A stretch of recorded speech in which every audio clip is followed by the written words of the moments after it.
Welcome in. Happy Saturday to everybody. Happy NFL Week 18 Saturday to everybody. Yes, there are two games on the slate, although we don't really know what's happening with that later game as of right now. Who knows? Information is coming down. We'll see if we can find things out. Don't worry. Terry's here for you. I'm hanging as well. Tyler is producing. And for the next hour, we have you for the deeper dive. Then we have a juicy live before lock before everything kicks off in Denver, the first of two games. And then, of course, we try and figure out just what the hell's going on with the Cowboys and Eagles game. It's like a game of chicken where neither team wants to be the first to swerve off the road and say, we're benching our starters. Go ahead. It's okay to play your reserves. So we've got two games, an hour to kill here, my friend. And I have an inkling that at some point a movie, Knicks or New York betting reference is going to come in here by all means. I have a feeling we might get around to one of those or maybe two of those as we talk through this fascinating slate of Saturday NFL DFS action before we get into the playoffs. I get the privilege of talking about that Eagles-Dallas game 2 times today because I'm on the Showdown show later on too. Hopefully at that point we'll have a little bit more info. Guys on the next show should have a little bit more info, but yeah, we were talking about it before the show started, and this would just be such a better slate if these two games were reversed and we had the afternoon, we had the Philly-Dallas game in the afternoon right at lock. We would have all the news. We kind of know what's going on with the other game. This is such a mess, but should be fun.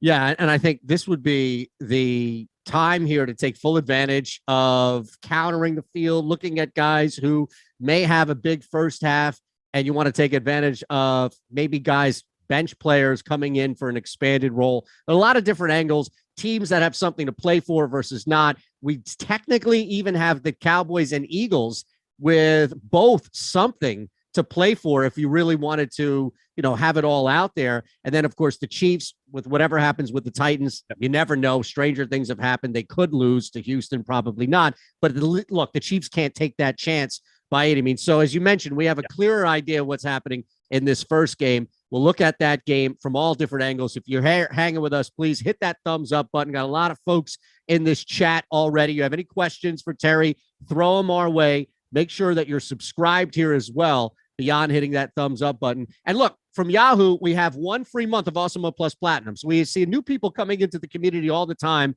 And whether it was the 22 days to start January 22 or whatever it may be, that we're constantly giving you an opportunity to get free or discounted into the community. This is one. Sign up, deposit, play, and you'll be good to go at Yahoo. We'll look at all three as far as, ownership, boom, bust, and every tool that we have available to us.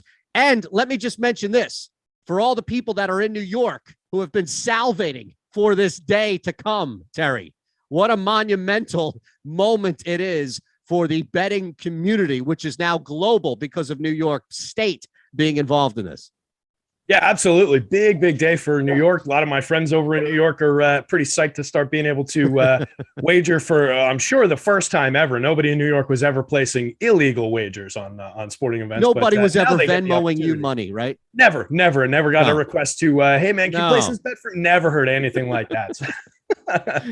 Yeah, those days are done, but we've got a ton of good promos, a lot of affiliate links, stuff like that up on the site. So everybody should jump in there, check those out and take advantage. Ben did a little office hours session yesterday where he went through the best ways to take advantage of a lot of those promos and get things set up. So that's in our Discord. It's recorded there for anybody who wants to check it out. So a lot of good stuff, exciting stuff going on related to that.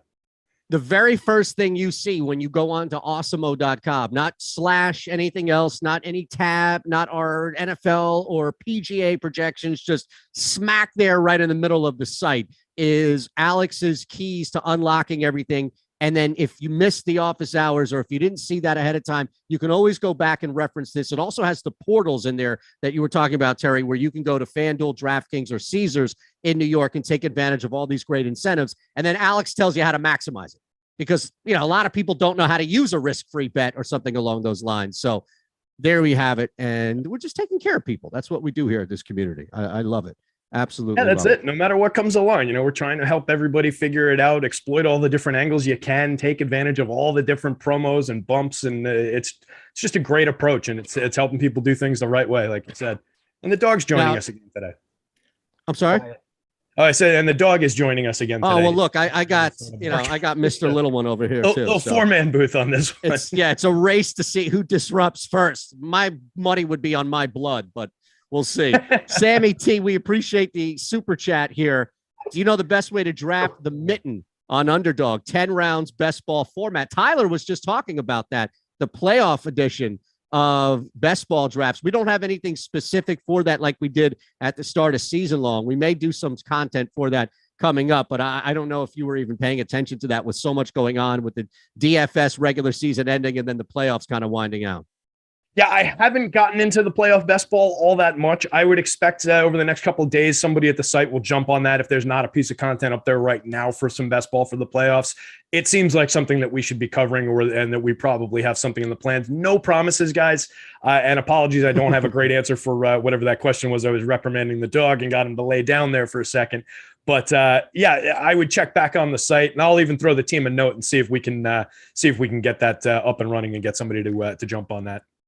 Yeah, and here's what I would say is somebody who did okay in the season-long Underdog and the best balls that we were doing from content. I know Lofty did a ton. We did some shows in the start of the season.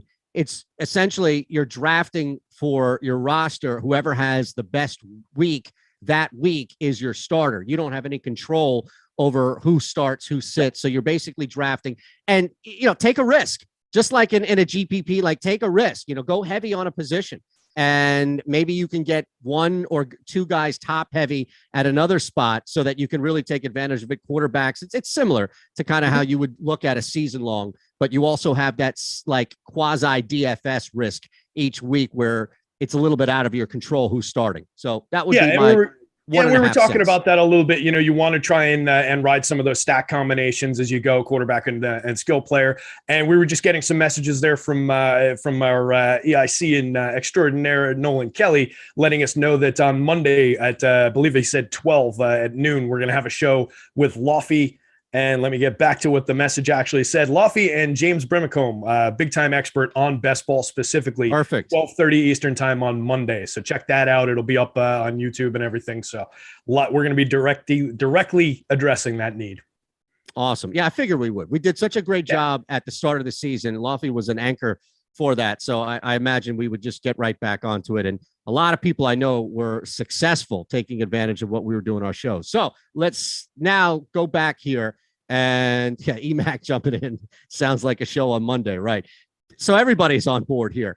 Look, this weekend is tough because you're trying to decipher between games that matter, teams that give a shit versus teams that are just cooked and done and ready to go home and pack it in. I don't know how much Denver is that latter for you. We do have Kansas City who's coming out and playing for stuff. Look, any news that we get on that later game, we're going to turn around and talk about ASAP, but we at least have something here in the beginning, right, to talk about with the Kansas City Chiefs and Broncos game. How do you see this playing out just as a whole?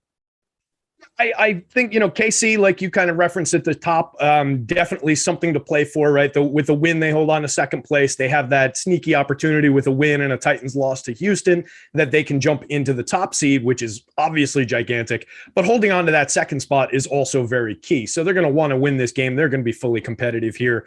There's always the possibility that they get up by 21, 28, 30 some odd points and then decide to rest people. But I don't think going in the game plan is, hey, after the first half, Mahomes, Tyreek, you're off the field, anything like that. I think they're planning to go full out here. I would expect Denver to kind of go into this one and just looking to go down swinging. I don't think they're going to come in and just go belly up entirely and play a bunch of backups or anything like that. They want to bloody KC here if they can. So I think they're going to go full bore here too.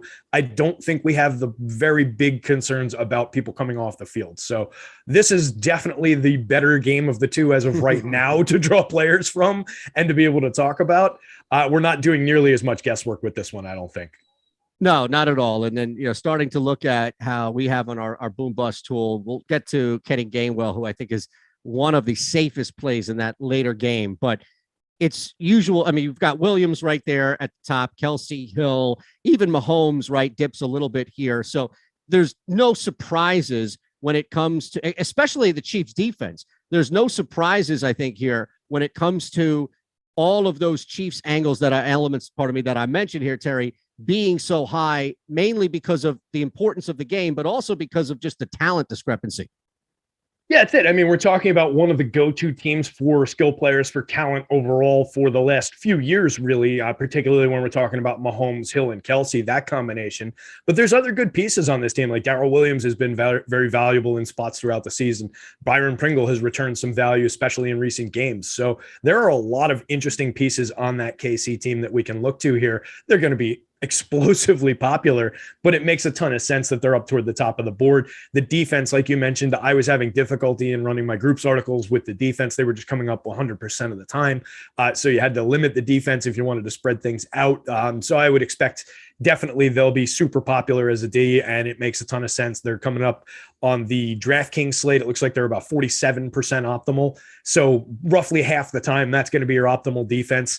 It's challenging to get away from that to find other spots.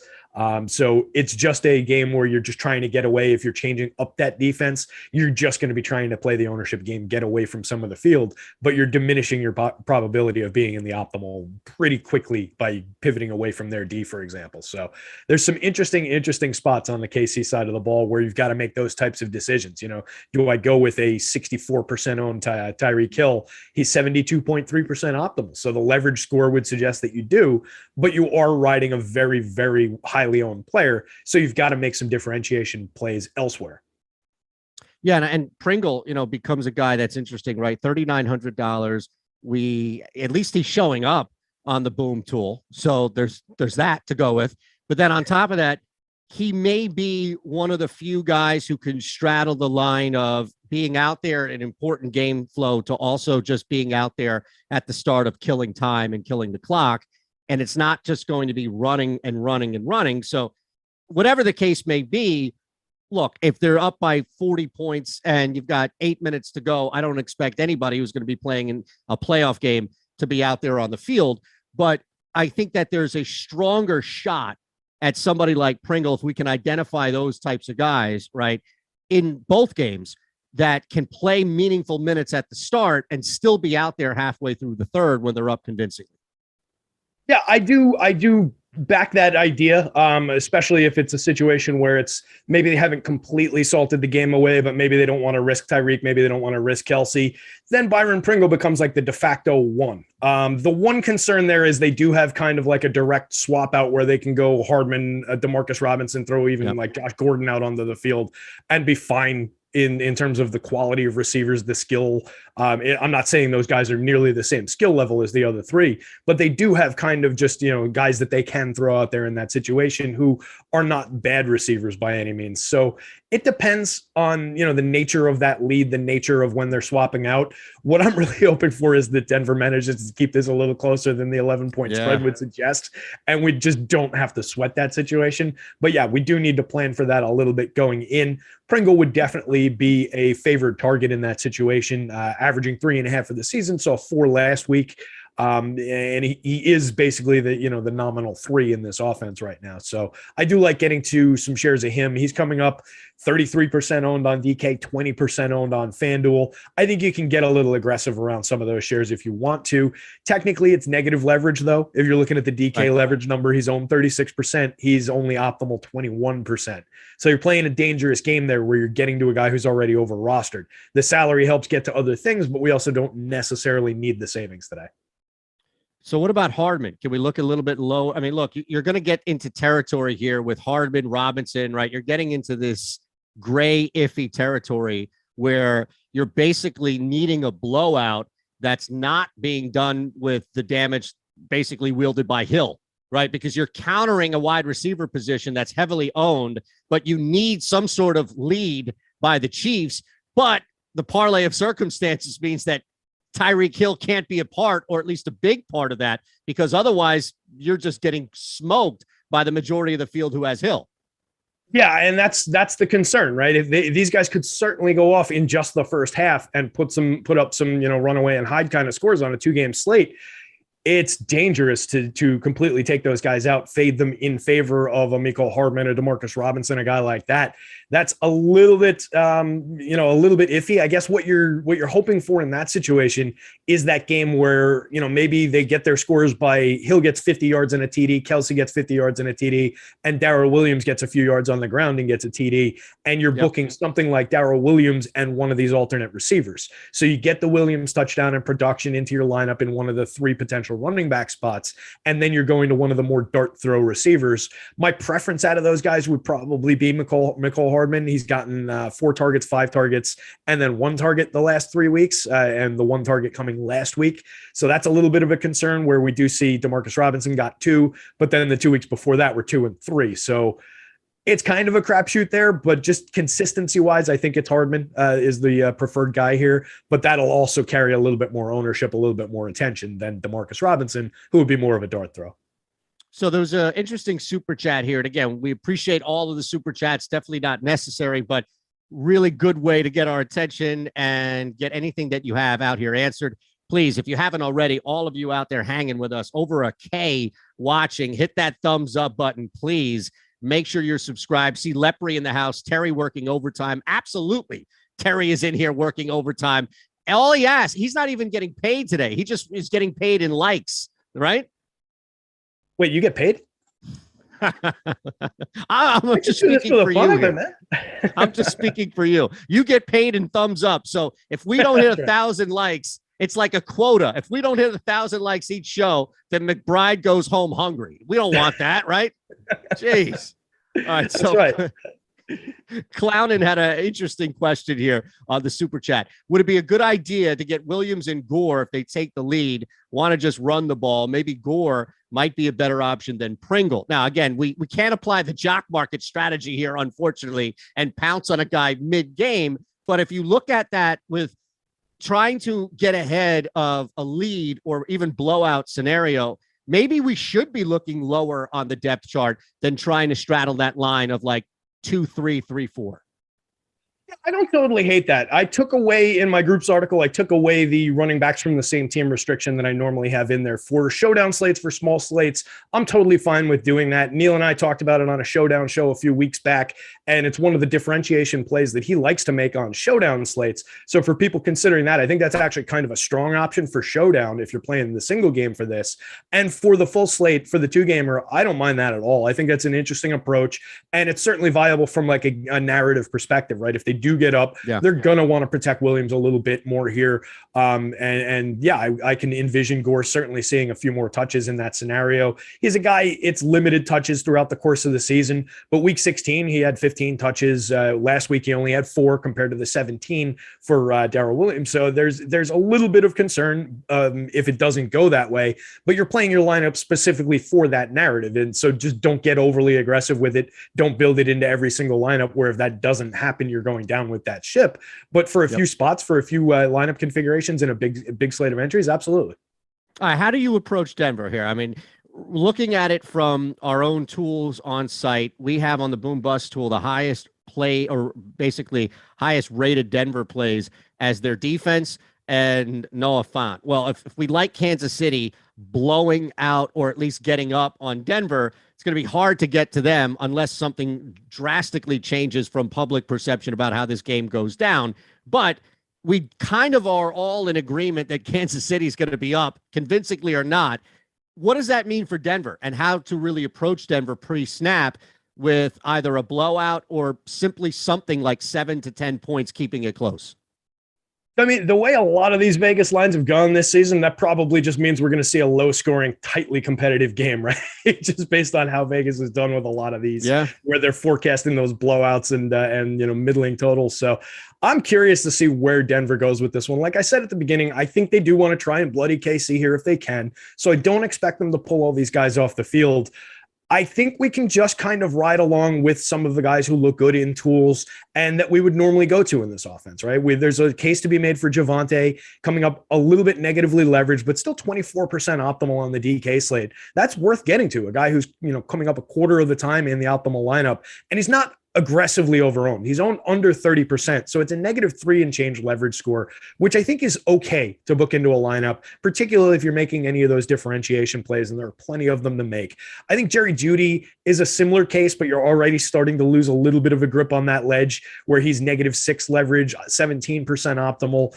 So I start to like that less when you're getting into the passing game. I think Fant is there just for the touchdown upside and the fact that he's the guy in this offense that's got positive leverage. He comes up as the positive, as the optimal play 26% of the time compared to only 17.6% ownership, because there are a lot of other interesting tight end plays on this slate. So I think he's just kind of getting knocked down a little bit in terms of how much the public is getting to him, which to me makes him interesting in this spot. If you go to Fant instead of Kelsey in this game, I think that's an immediate differentiator pick. So I think that's a good thing to consider here when you're trying to figure out how to get pieces from this game, which makes the most sense. Just making that first pivot from Kelsey to Fant takes you down extremely far down in the ownership, gets you into positive leverage, gets you into a guy who is a skillful tight end who knows how to find the end zone. So I don't hate making that move. Yeah, and I think looking at, and the chat's been heavy on it too, it makes a lot of sense here. If we're talking about trying to win this game, playing spoiler, just ruining Kansas City's season, but going out there with the intent of winning this game, well, we know that the ones are out there for the Chiefs, at least to start. It would stand to reason that the Broncos would do everything they can to keep the ball on the ground and not take a ton of risks in the air to keep the clock moving and keep Mahomes, just like any team would during the regular season, right? That strategy should apply to both running backs, where the volume should be there, right? For both Williams and Gordon, pending health. Yeah, I think both of these guys are viable. They were both in my groups. I was trying to get it so that they would give me a little bit of even distribution between the two, because that's what we've been seeing. They're basically splitting these snaps 50-50. Last week, 15 touches for Williams, 13 for Gordon, basically 50% snap share for each one, averaging 51% snap share. So these guys are both going to be on the field. They're both going to be relevant. It could come down to which one of these guys gets in the end zone. My preference between the two by a little bit is Javonte. I think he's the better player at this point, but you do get a salary savings on Gordon. You do get a little bit of an ownership savings on Gordon on both sites. So I think it's totally viable to go to him. We've got him separated by roughly, less than 2 fantasy points in terms of, I believe I used FanDuel fantasy points here, but it's around 2 and change fantasy point separation in the median projection. Again, whichever one of these two guys gets in the end zone is probably going to be the one that you need. Yeah, it's going to be a lot of that. And I want to stay away. Look, we only have 4 teams, the 2 games. So it's not like you have a ton of choices here. I'm anticipating it's going to be a Rush Minshew back and forth, not a Dak Jalen Hurts by any means. So you're not going to have a ton of great options. I just don't want anything to do with this Denver quarterback position when there are 10 games to choose from. And now I'm squeezed down to 2, and I still don't want anything to do with him. Yeah, it's going to do wonders for Patrick Mahomes ownership, right? It's going to be really, really interesting to see how that breaks down. But I mean, 98%. Yeah, right. And arguably warranted, right? It's just arguable that you could just throw him in there and lock him in and not really sweat it. He's going to be the top option by quite a bit. But I mean, if we look at Locke, I think there is the argument that maybe they want to give him a little bit of an opportunity here. He's still only 25 years old. He's a kid that has some modicum of talent. So maybe they're going to take a look at him here for the season. 625 yards and 2 TDs, averaging 7.2 yards per pass attempt. The pass attempt average, that's the exact same that Teddy Bridgewater was putting up in terms of the yard per pass attempt average. So maybe there's a little meat on the bone. I do think these are capable receivers that he's surrounded with. Yeah. Like, I don't dislike this receiving core with Jerry Jeudy, with Cortland Sutton, with Tim Patrick, with Noah Fant. So it's not like he's got bad weapons and he's an incapable quarterback. There is the idea, you're taking a low-owned guy who's not expensive, putting him together with fairly inexpensive. Again, we don't really need this savings, but if we're making the argument, let's make it fairly inexpensive, lowish owned receivers on the skill side of things. And you're taking a directly contrarian stance to the most popular defense, to some of the most popular skill player plays by, like I said, rostering Fant over Kelsey, attacking that ridiculously highly owned KC defense, taking the opposition in the KC game. There are arguments to be made from a DFS perspective that going with some of these Denver stacks in a limited fashion is a viable strategy on this 2-game slate with only 4 teams to choose from and wild unpredictability in the later game.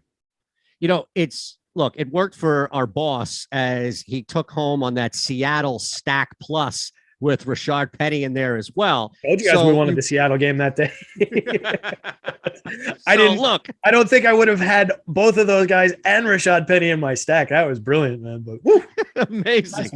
So It's a copycat league, right? DraftKings, FanDuel. Yeah, it's a copycat league. We see what the best are doing. Think, maybe you're onto something. My point being is, I think that there is a pathway here. Not that this is something you would do every week, unless you're throwing in, 150 plus lineups. That makes some sense. But I actually think that if you are going to run a Denver stack here, even if it's a one wide receiver stack, or maybe you're running with Judy and Sutton, or a combination of Fant and one of the wide receivers, you probably should throw a running back in there as well, right?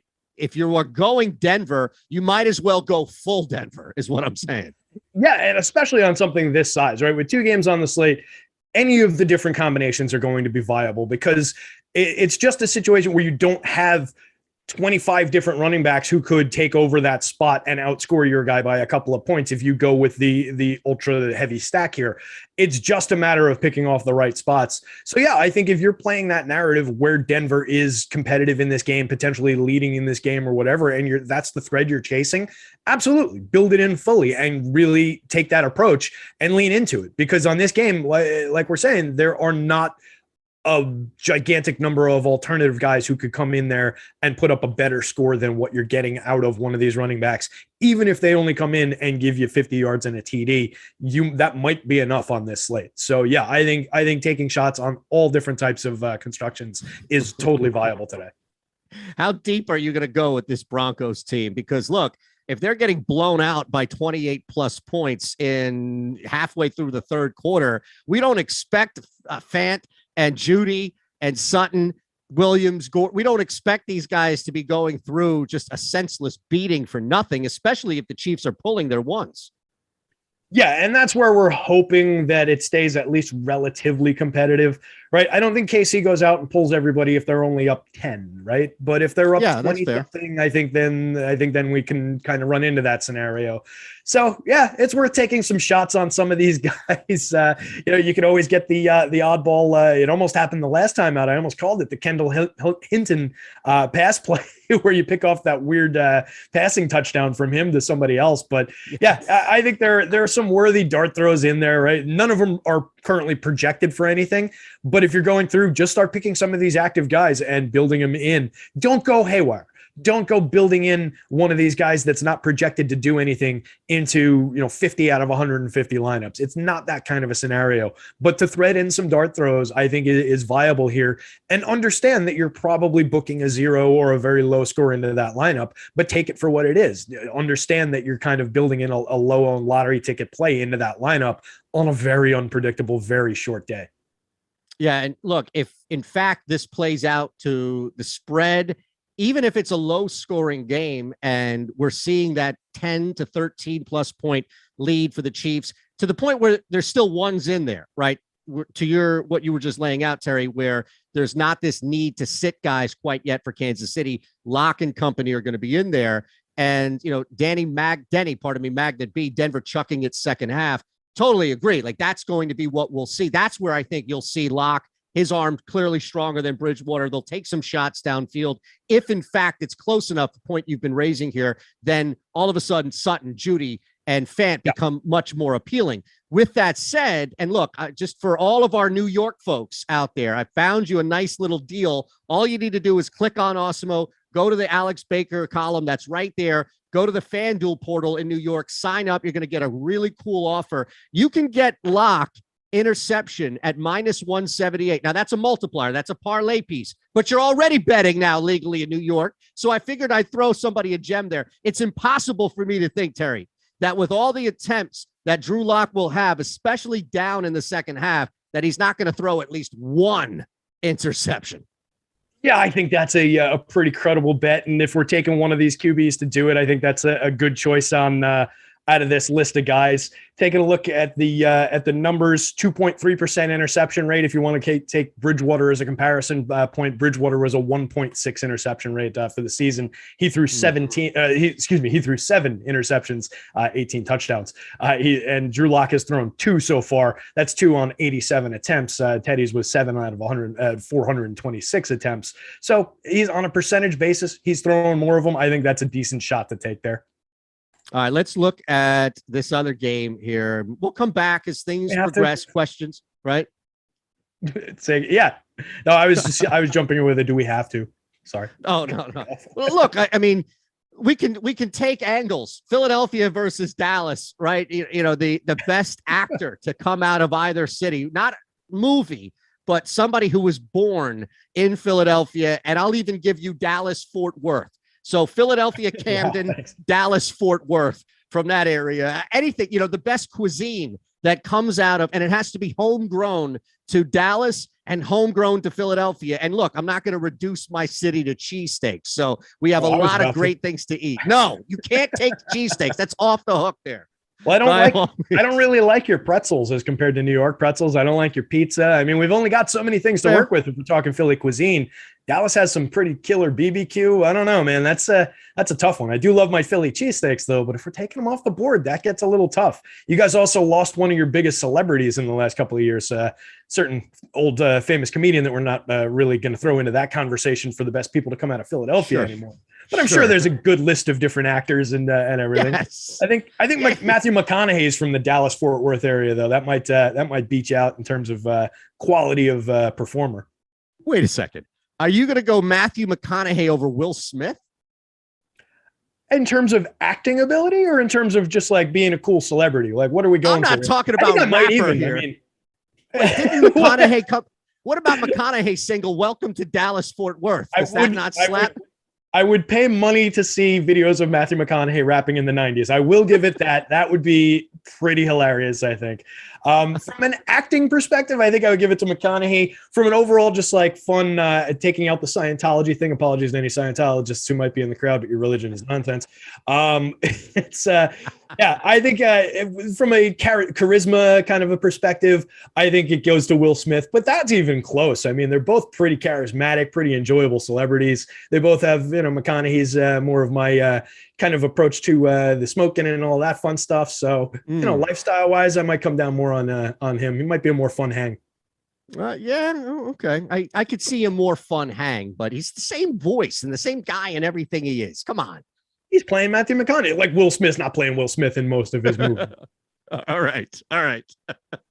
I see that we've upset both Nick Lepre, who represents the state of New Jersey, and a lot of you, right? They're representing the state of New Jersey, and Mike Awesemo, who is now representing and really about to strong arm some people out here for Philadelphia, having us reduced to Philadelphia cheesesteaks and a Rocky statue. See? Listen, what else do you guys eat down there? I'm willing to take it under advisement that maybe I've been missing out on some Philly cuisine for the last 40 some odd years living 2 hours away from the city.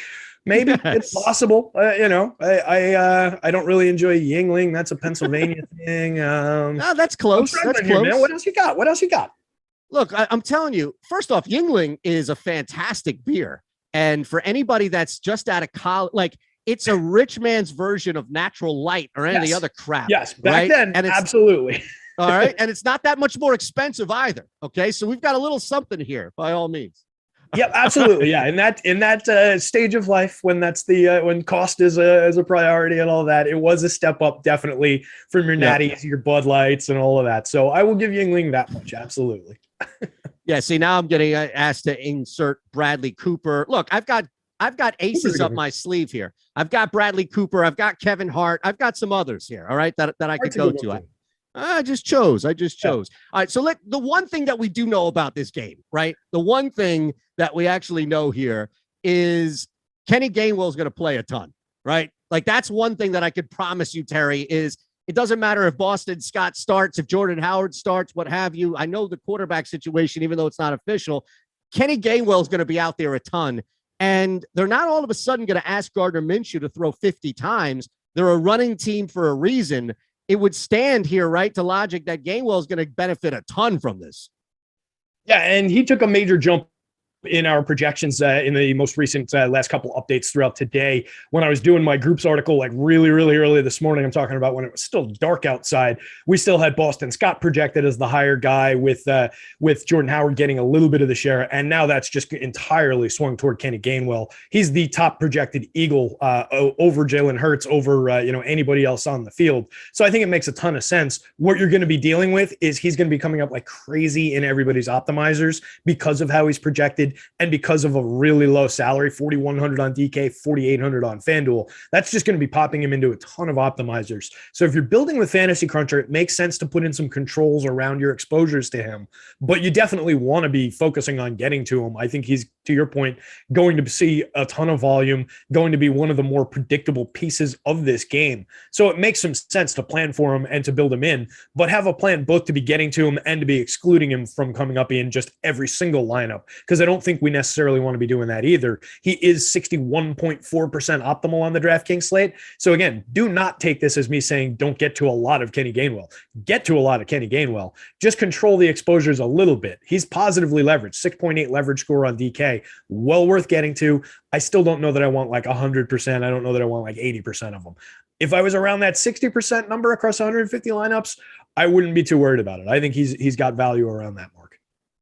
Oh, first off, we have to clarify a couple of technicalities here. McConaughey is 5.5 hours from Dallas. We have to take him off. That's practically a suburb in Texas. Yeah, right. It's 5.5 hours. You could be in another state halfway around the country when you travel Texas. 5.5 hours. Right. Yeah. 5.5 hours from here, I could be in at least DC, probably Virginia. 5.5 hours like from where Tyler lives. He's not even to the next. Oh, man. Texas. That's great. That's great. Yeah. So now you're stuck with another guy who is similar in that where I saw it was Owen Wilson. So there you go. Have at it. Defend Owen Wilson all you like. I at least get two of them because he's got a brother. He's got Luke. So at least I'm getting two. Look, those guys are good when you throw them into the right mix. They're good in some comedies. They're good in the what you call them movies, the Wes Anderson movies. They're very good in that, like Rushmore. They're both very good in that. So I think there are, not Rushmore, the Royal Tenenbaums. I think there are arguments to be made for the Wilsons. I don't think I would argue them over any of the guys that you just mentioned between Bradley Cooper, Kevin Hart. We're talking about some of the biggest stars in the world now. So yeah, maybe Philly's edging it out, but I also am now in a weird position where I'm apparently the Dallas-Fort Worth area guy, and that's not me. I'm not the Texas guy. There's a reason I'm not throwing out a bunch of suggestions for this. Yeah, I know. I don't know how that happened. We spun you that way, and now you're just stuck. You're pigeonholed in there. That's right. So real quick, I'm looking at like Larry Hagman. Right from Dallas. Right. So I was looking at this, and our Boom Bust tool has Devontae Smith up there, 6,100 for DK. We don't know, right? But again, I'm going to apply the same line of thinking that we tried to use with Pringle and Hardman with Jalen Reagor, who is technically a 1-2, like he's out there for a lot of snaps, but he could use some work.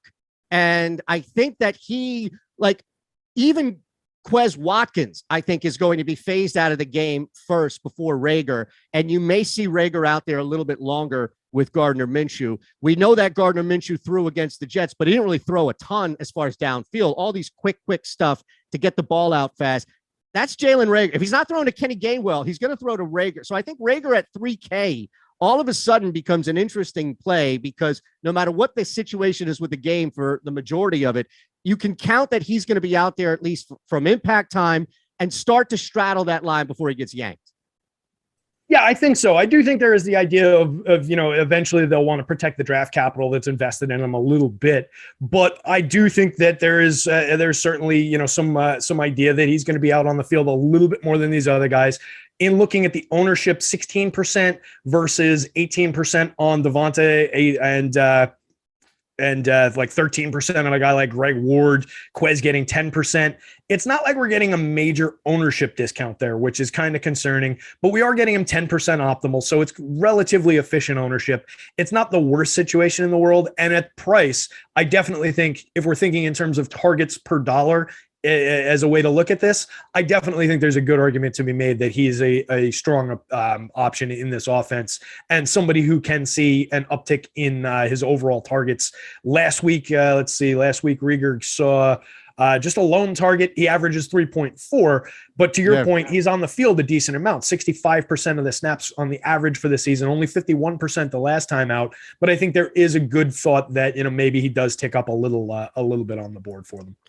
There's only one person on the planet that I know that is still behind this Jalen Reagor train, that he can be some sort of formidable weapon, and that's Ben Rasa. who's one of the sharpest people on the planet. So that's like, it doesn't make sense. Like, how can you be so sharp, so astute, so knowledgeable, and still stick to the Rager train? But this might be the week.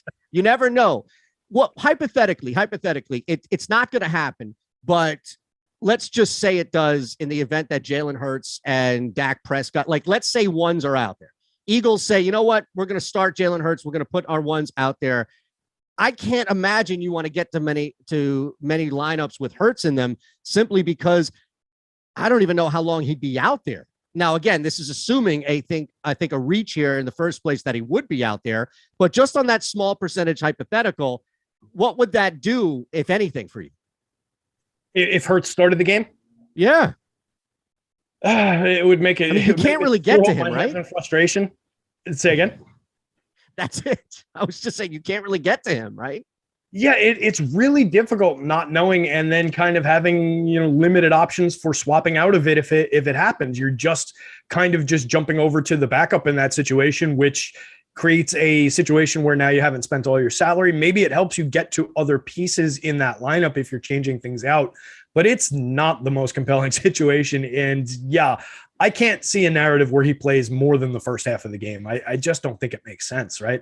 So I think the best scenario would be if we get news that Minshew's just going to take the start and he's just going to rest. If we get him for a half, do I think he's got any possibility of being the highest scoring quarterback on the day? Probably not. The highest points per dollar quarterback on the day? Probably not in just a half. Like, I just don't think the production's been there. So it's really difficult to see a scenario where he's the most viable quarterback play on the board. And I think, that's kind of borne out. We do have him with a projection that reflects more playing time than that right now, because I think we're just kind of up in the air about it. So it's a little bit tricky. It's a little bit dicey to go to that. Looking at the boom bust, he's a 12.1% optimal in a game, in a scenario where he's got a projection of 13.3. So I think that projection is probably high for the amount of time we're expecting him to play. So I think that's actually even lower than what we're reflecting. I think we're being a little bit optimistic right now in that projection. Yeah. So before we hit Dallas and kind of wind down here on the final 15 or so, and again, please, if you're hanging with us, we have over 1,600 eyes on this show. We should be higher on those thumbs up. We're not asking for much here. Everything that you're getting courtesy of Awesemo, free for you to just hang out here. Just hit that thumbs up button, please. And also make sure you're subscribed as well, because we want you to be in tune with everything that we have going on across the board, our DFS and our Awesemo Odd Shopper channel, as well as the season long when that comes back. So let's look at this from a stack standpoint. Again, Dallas Goedert is another guy that I don't anticipate playing. Like, let's now take the safe assumption, which is that Hurts, Goedert, Smith, these guys are not going to be out there. Most likely that means Jordan Howard. And I would think Boston Scott as well, because Miles Sanders is already out and they're thin at running back. They may just pound the hell out of Kenny Gainwell at this point. But point being is that, are you now looking at a Minshew Rager stack? Greg Ward stack? I mean, Greg Ward has the throwing ability as well. You always have that in the back. Yeah, never bad if you could pick off something like that. Ward's interesting. I mean, 3,300 on DK. He's drawing 15.4% ownership. He's actually a reasonably popular play on DK. At 4,700, he's not getting nearly the attention on FanDuel, so maybe a little bit more of an opportunity there just to get him as kind of a sneaky dart throw. But yeah, I wouldn't take anybody that has a reasonable opportunity of seeing the field in this game off the board completely. And that includes like Jordan Howard, like you mentioned. He could certainly see a few additional carries here if they get into a situation where they're trying to protect some of these players. Boston Scott, I think out of those two guys, him and Howard is the more talented guy, the guy I would rather see touch the rock a little bit more. But I think if we're thinking in those terms, Philly's also thinking in those terms, and he's the guy they'd probably rather protect. So I could see if somebody's going to just get handed the ball, it's probably Howard here in terms of, it not being Gainwell. Outside of that, yeah, I don't expect Goddard to play either. It looks like the boss doesn't. He was projected earlier in the day, and he's come out of our projections. So you're taking one of the big tight ends options off the board. That does have a downstream impact to what we were talking about with the Noah Fant popularity, but we've adjusted for that, and Fant is already still, somewhat under-owned for the situation that he's in. So if we had Goddard on the board, I think that would be even more extreme in Fant's favor, but I don't think it's impacting him to that degree. So taking him off the board only really impacts the scenario here, and then probably pushes the Travis Kelce ownership up even more. As far as your Eagles tight ends, Tyree Jackson. Tyree Jackson, Richard Rodgers, coin flip. Dick Rogers. Dick Rogers is a blocker. Get him out of here. Hey, Tyree Jackson season. I'm just looking at our projection, right? We've got them separated by about 0.7 fantasy points, and it's a 3.01 versus a 2.28 projection. So we're talking about a catch for either one of those guys. But yeah, I'll default to the Eagles fan saying it's Tyree Jackson. What the hell? Look, I'm telling you, if you wanted to run a stack for the Eagles, assuming that it's all bench players here, Minshew to Jackson is the one. They're not going to change what they do. The plays, a lot of the plays and progressions, that's important for Jalen Hurts. Call for Goddard to be the first or second guy that he's looking at. That stays the same for Minshew. They just slide Jackson in there. He can catch, he can run routes. This is a sneaky play here, but I don't think it's like some super long shot either. Yeah, I tell you what, that's not a bad read, actually. And it's not really coming out in the ownership. 2,500 on DK. He should probably be a little bit more than 8.3% owned. Mm-hmm. I'll jump over to the boom bust and see if we've got him on there at the moment. Let's see. Tyree. Yeah, he's down there a little bit. Yeah. So we've got him 4.1% optimal, but only a 5.4% ownership projection. So he's negatively leveraged. But if that kind of an ownership weight, especially on a 2-game slate, we're not really worried about negative 1.3 leverage on a 5% owned player in a slate where guys are owned in the 70s and 80% range, right? That's still a fine dart throw and somebody who's a massive differentiator. So yeah, following that idea of the plays aren't going to change, just the numbers on the jerseys are going to change. That's not uninteresting to me if you want to go to that combination a little bit here. Definitely a massive differentiator at that tight end position where there are only so few options and there's going to be so much weight on the Kelsey play. It's a much more extreme version of what I was saying about Fant. So I like that. That's an interesting call. Yeah. And look, the playbook is going to be dumbed down significantly. That's what happened against the Jets. They didn't ask Gardner Minshew to even do the stuff they were asking Jalen Hurts to do. So you know that it's going to be quick, safe, easy passes. The tight end position, Rager and Gainwell are going to be the ones here. There's an interesting question. This kind of shifts us to Dallas as we wind down final couple of minutes. Don't worry, live before lock is coming your way. We have a juicy one coming up next here. So make sure you hit that thumbs up button, please. Savoca, Gajeski, Vanek, all in the house, a trio for you. Absolutely. So you're going to get some news with this later game that's going to really complete the picture and the puzzle that you're trying to build lineups on. So we have 3 guys here for you coming up next. Hit that thumbs up button, please, if you haven't already. Again, 1,700 plus. We want to get those likes up by all means. So the question from Greg, Terry, on FanDuel, the Dallas stack is super low owned on a 2-game slate. Would it be viable to make a Dallas stack in a large field GPP if he's making 3 lineups and to be different, or is that simply too risky?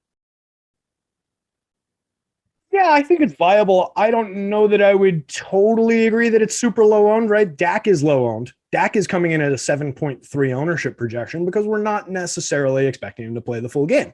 Right. So that becomes a concern, right? But if we're talking about the skill players, I mean, looking at the running backs, they're both in the mid 30s. The receivers, again, we're looking at low ownership on Cooper, low ownership on Schultz. CD owned 15%. Yeah, for his skill level, that's probably low. But we're playing a little bit of a dice roll in terms of where the production is going to come from. Those guys are low owned because we're not expecting them for their full roles. That's why they're also low projected. These guys in their full roles would be projected for more fantasy points than we're currently giving them. And then you start looking into the Malik Turners, Sed Wilsons of the world, and the ownership starts trickling back up and the skill diminishes and the projection is still low. So we're just playing with a little bit of fire in terms of who's going to be on the field, who's going to be producing. But I don't hate it. I don't know that in 3 lineups it would be the shot I would take. I think I might be more inclined to go toward that even lower owned Denver offense where at least I know who the quarterback's going to be for the majority of the game. I think for the full game. I think that would be my approach in terms of a 3 lineup build. I would probably just do like 2 KC stacks on that one and just focus on that game and maybe take some oddball shots from this one. But I don't totally hate it. If you can figure out the right guys to play given news, then certainly you have the opportunity to take advantage of some low ownership on those skill players. If after lock comes out, it gets announced, hey, Amari Cooper and CeeDee Lamb are going to play the whole game today, regardless of what happens. Then you're on to something. Then you've purchased a nice little lotto ticket here. I just don't think that's the scenario we're going to get. So it depends on what your risk tolerance is with that kind of a play in a 3 lineup configuration. Real quick on the other side of this here, how appealing does the Eagles defense? Again, we're assuming that ones are out. It's not like Jalen Hurts and all these guys on offense are going to sit, but Fletcher Cox and Darius Slay are going to be out there. Ones are going to be out. The Cowboys are dealing with COVID issues as well. So I don't even know how much of an incentive they have even to start guys, assuming the Eagles do for a quarter or a half. But Cooper Rush time. He's out there. We know that it's backup season for the Cowboys offense. How appealing is that Eagles defense look of all four that you can choose from on this Saturday slate? Yeah, I tell you, I mean, my normal approach is just defense, whatever. We take what takes what I get's kind of a thing. But in this situation, I think it pays to take a look at a scenario like that. The Eagles D on DK, 2,600, nice little price there. They come up 21.4% optimal, and they're only owned 16.7% of the time. So as a leverage play against the slate and going up against that ridiculously highly owned Chiefs defense, I think it makes some sense. And if you remember when I was talking about that, I was saying, maybe you look to undercut the popularity of the Chiefs D by taking some shots on some of these other teams. I think this is a good one to get into. And people, I think, still have a healthy respect for the skill players on Dallas. So they're probably just not going here enough, just thinking in terms of it's going to be their normal offense. Well, it's probably not. So if we're taking shots against the twos, against the backups here, I think it makes some sense to take some extra shares of the Philly D. I don't think the cost savings are going to do all that much for us because we can get to a lot of different combinations that we want anyway. But if you throw that into the mix, it's another compelling reason to do it. So yeah, they're on the board. Yeah. And look, I'm going to say this right now. The 38 yards that Devontae Smith needs to pass Deshaun Jackson for his rookie season record is not impacting Nick Sirianni's decision. What's this? What's tighter than a centimeter, right? Like a millimeter. By no means. If Jalen Hurts' ankle is just a little shaky and the ones get pulled, Devontae ain't playing. So I can promise you that right now. All right. Look at anywhere else we can attack Dallas. The running back situation, again, the same thing, the incentive. EMAC brought this up earlier on the Prize Pick show about how close Ezekiel Elliott is to a bonus here. But I don't see anything really deep. I don't see anything really on the surface, that we can attack. So are we looking at Wilson? Are we looking at some deeper plays here now for this Dallas team individual? Yeah, I think it makes sense to, kind of look down the board, and we're accounting for some of that. If you look at the boom bust tool, you mentioned Ced Wilson coming up 18.4% optimal against 28.6% ownership right now. So he's actually one of the more negatively leveraged plays on the entire slate.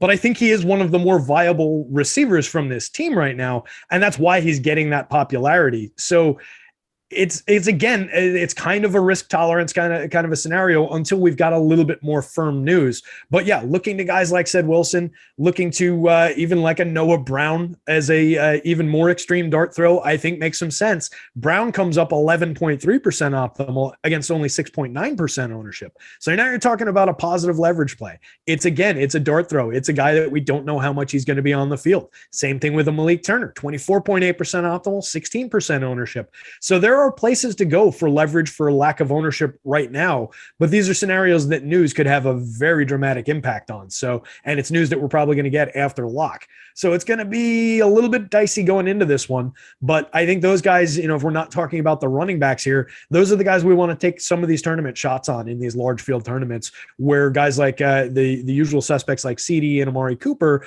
are somewhat diminished by the presence of those guys, by the fact they'll probably be out on the field for a limited number of snaps. If you want to talk running backs, Corey Clement topping the board at 34.7% optimal in terms of the Cowboys, where Zeke's only coming up 29.4. I suspect that has a lot more to do with the salary than the projected production. We've got them both projected for reasonably similar games, separated by about a fantasy point. Look, Clement's an interesting one. I saw our buddy Butthole Jenkins as far as a revenge game. It's not a revenge game per se. Like there's no bad blood between the Eagles, the fan base, or anything like that with Corey. I mean, the guy had an amazing catch in a Super Bowl. We love him. He's immortalized, and he's from the area on top of all that. But that's it. It's a homecoming, if you will, for him. And I think whenever we see that, a lot of extra tickets for family members and friends, et cetera, he's going to get an increased amount of the workload here. That's an incentive, I think, that I would like to tail as well. So if the leverage makes sense, I think Corey makes a lot of sense. You're right. Yeah, I expect he's going to get a decent amount of volume here. The one thing to consider with the whole idea of the revenge narrative, or as Emac put it, the remember me narrative, where maybe it's not ill will, but it's just popping up with a good game, right? The one concern there is we're talking about a scenario where it's not a player who can call that on his own. We're not talking about a point guard in the NBA who's going to have the ball in his hands and decide where it goes and what's done with it. We're talking about a running back who needs to have his number called in plays. We're also talking about a guy who's in 31.7% of lineups and probably climbing as we get more toward this game. So he's not a secret to anybody, but he's still positively leveraged. It's still a play I do like. I think it makes a ton of sense for just all the reasons of volume, cost, opportunity. I think all those things are why this makes sense, much more so than he used to play for this team. So that's not why I'm on the play, but I am on the play. I love that you have to separate the two. By all means, it makes sense. Dalton Schultz, we should talk about him, the tight end position, how deep you want to go here as well. Again, if Jalen Hurts doesn't start, which is a very likely scenario, I can't see how Dak Prescott starts. So now we impact the ones around him. So the tight end position, depending on what happens with Schultz. Yeah, I really like Schultz under normal circumstances. This is another one where I'm a little bit up in the air depending on who the quarterback's going to be. There's also the news that Blake Jarwin is apparently going to be active for this game now.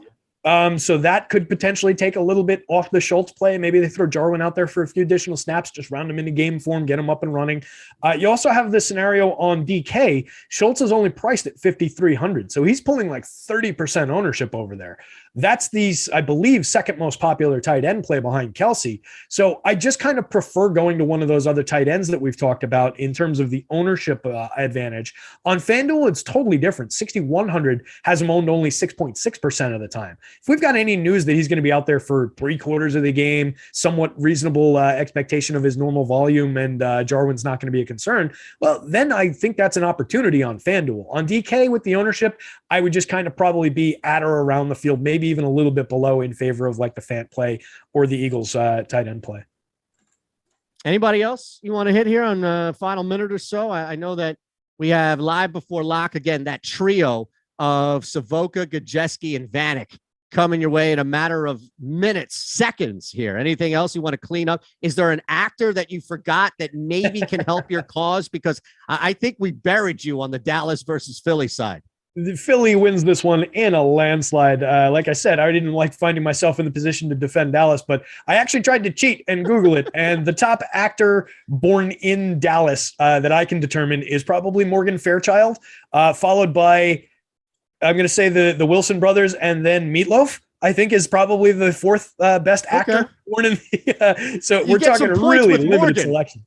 Hey, look, it's either the Meat or it's Chris Harrison, the former host of The Bachelor. So we are playing with some thin rosters here.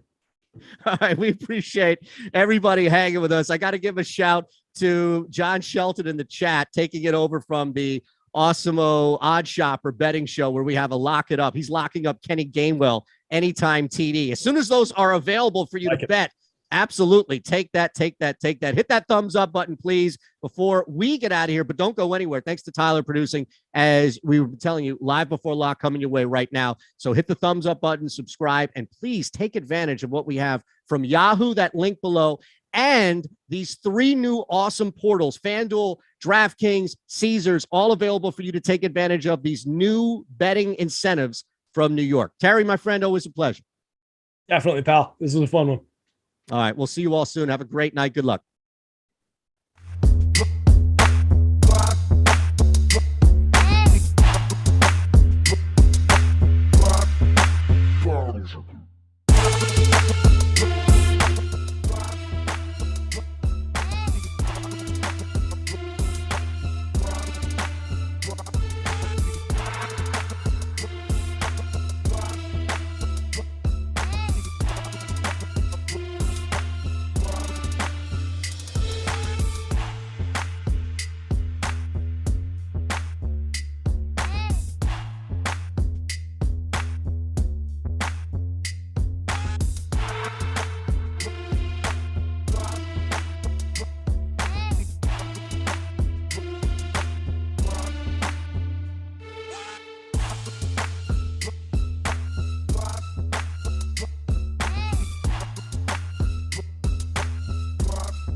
Matt, you traveling right now? Or did Jess get American? Christ. What makes you say that? You were traveling. What before. is going on? It is the Awesemo Saturday edition of the Live Before Lock. And as producer Tyler said before the show started, it's almost like the adults left the room and left the kids to run this one. I'm so excited to be hosting my second show here at Awesemo this season. Nothing like the last week of the season to start anew. I'm here with my buddies, Jordan Vanek at Jordan Vanek DFS and Matt Gajeski. We'll start with you, Jordan. How are you feeling today about this 2-game slate? Oh, it's wonderful. We have teams that are possibly going to rest their starters. We have like 17 corners out for the Broncos. It makes for a lot of fun and just, a lot of ways to get unique. Nice. And I blacked out for a minute. Matt, did I pronounce your last name correctly? Matt Gajeski at Yeah, Matt man, you've been on it. Nice. How you doing today, bud? I'm doing good. This slate has preseason feels, which is right up my alley. Preseason's like my favorite time of year. I honestly might like it more than regular season. So there's a little bit of nostalgia here. That's kind of just territory with week 18. So I'm excited to get into this. Absolutely. Yeah. When this came up on the schedule, okay, cool. We got a Saturday live before lock. We got Jordan. We got my buddy Matt here. We just got 2 games. This will be easy. Okay, there's a couple of injuries to dig into. And then by the time we get to this afternoon, it's like Chris Farley and Tommy Boy. Oh my God. We have so much to deal with here. So let's start with some of these possibilities, these possible inactives or possible players that might not start. And then we also have players who are injured or on the COVID list we got to deal with as well. So before we go position by position, let's just briefly go team by team. Who on Kansas City are you looking at in terms of inactives or possibility of not playing that might affect your lineup building today? Well, I think that Clyde Edwards-Helaire was officially ruled out. So obviously Darrell Williams, Derek Gore, and I believe Jerick McKinnon are all active and they're going to be looking forward to it. And then, Denver, you got all the cornerbacks, Surtain, Darby, Harrison, just decimated. I think Kareem Jackson's also inactive. And then for COVID and Philly and Dallas, we have no idea what they're going to end up doing with resting starters and COVID IR and just how they're going to approach this game. Yeah. And, they don't really have much to play for in terms of a seeding perspective. Matt, how about you? Are there anything in terms of these 2 games that really stick out to you in terms of how it's affecting your lineup building this weekend? Yeah, it's just the late game. Not really expecting much run for starters on either teams. There's a little bit of movement that could happen with these teams in the NFC. Dallas is basically locked into the 4 seed, and with some help, they could improve, but the chances of that are very small. And Philly's locked into the 6 or 7. In most scenarios, outside of something crazy, they're playing Tampa Bay either way. So like nothing really matters for either of these teams outside of crazy scenarios, which I don't think you would really play for. And then there's players that are coming off injuries, like a big one's Jalen Hurts, a guy who's battled an ankle for weeks now. And, he's been at practice, but that doesn't mean he's 100% healthy. So what is the risk reward for putting him out there for a full game? And I personally don't really see it. We've seen this Eagles team go pretty easy on guys coming back from injury this season. So I'm not anticipating a lot of run for the starters in both Dallas and Philly. Yeah. I think you said that very well in the sense that it seems like all risk, not a lot of reward. I mean, there's a very, very slim chance that they can affect who they play next week. So why risk players who they absolutely need in wild card weekend in a game like this against Dallas, who won't even be trotting out their best players? All right. I think that kind of covers it. We've got Dallas has all these players on the COVID list. On top of it, we know they're going to have defensive backs that are going to be out of this game, but we don't know what Philadelphia Eagles offense is going to be trotting out there to take advantage of those second stringers in Dallas. So let's dig into this one position by position though. But first, before we do, give us a like and a subscribe. Guys, it's pretty good. We got 1,900 people watching right now, 430 likes. My boy Eitan did a great job with Terry, but I think we can do better. I think we can get those likes up, and make sure to subscribe to the channel so that you're always knowing when we're going live. Plus, you want to get those DFS offers, the giveaways, and much more. Once you subscribe, hit the notification button to get alerts when our shows go live, and be sure to check out today's free premium tools. We got some good stuff. The NFL Top Stacks tool, which, by the way, there's one team that's really high up on that Top Stacks tool today. We'll find out. And the NBA player projections and NHL rankings are also free this weekend. Okay, guys, let's dig into this quarterback position. 4 teams, we may actually have more than 4 quarterbacks. What are your quarterback player pool looking like, Matt? Patrick Mahomes and a lot of Patrick Mahomes. Not really getting cute with it outside of just massive field tournaments. There's a massive downgrade to every other quarterback you could potentially consider. With Drew Lock, he's a player that's coming off an injury himself. He's been banged up. So it's not something that's going to keep him out of the game, but it is something that might limit his pass attempts. And that's something we've seen Denver do in recent weeks. He's been in the mid-20s in pass attempts. And I think that's not just he's been banged up, but I think it's a talent thing. Denver playing for nothing. Drew Lock's not the quarterback of the future. They've already done their evaluation with him and moved on. So they're kind of just running out the clock with him. Now, that doesn't mean they're not evaluating other skill position players, particularly at running back, like Melvin and some of those guys are out there playing for future contracts, stuff like that. So I do think Drew Lock is going to come out there, throw mid-20s, and if he gets a big play in there, that could be something that's worthwhile in GPPs. Outside of that, I think you're going to see Gardner Minshew today for Philadelphia. How many snaps he plays, I have no idea. Makes him interesting for tournaments. And then same thing on the Dallas side. How much Dak do we see? I don't believe it's going to be a full game, but I have no idea how much it's going to be. Okay, I think that's very fair. Does that mean that you don't have any Dak or Jalen Hurts at all in your player pool, and you're just fading them entirely, or it just is limiting your exposure to them? I'm just playing cash. Okay, Patrick that Mahomes. makes sense. That makes sense. I'm just playing Absolutely. cash today. Yeah. Jordan, how about you? Is it sort of the same idea? Obviously, Mahomes at the top. That makes a lot of sense. How much Mahomes is too much Mahomes for you? And then how are you differentiating yourself if you're playing any other quarterbacks? Well, I mean, I don't think Mahomes he has a very low chance to be optimal or not optimal today. Without the secondary pieces for Denver, he's looking at a ton of cover 1 looks because that's what Fangio does. And he actually got those looks the first time he played him. He just wasn't able to take advantage. I went back and saw he had 5 attempts over 10 yards against the Broncos of his 30, which is just very low for Patrick Mahomes and just what I anticipate from him. If I'm not playing Mahomes, my preference is to put in Dak and just kind of think the idea is that Dallas wants to get their offense going. They have been up and down. The only team it seems like they can actually score points against on offense is the football team. I feel like they'll want to fix some things on that side of the ball, but it's just not how much volume do we see? Does he only go a half? No idea with Mike McCarthy. I went back and looked at some of his Aaron Rodgers games where at the end of the season, it didn't matter. Some of them he gave Rodgers 40 pass attempts. Some of them he only gave him 25. And Matt Flynn had one of the 6 touchdown games. So it's just one of those pieces where you don't know who's going to go out there. And if I'm not playing Mahomes, I think Dak is probably the guy I would go to. And is that the same for you? Now, let's assume you're playing tournaments today, Matt. If Patrick Mahomes, for some reason, he's not available, you're getting contrarian by moving away from him. Is Dak Prescott your second quarterback here? No, it's Drew Lock because I know he's going to play the whole game.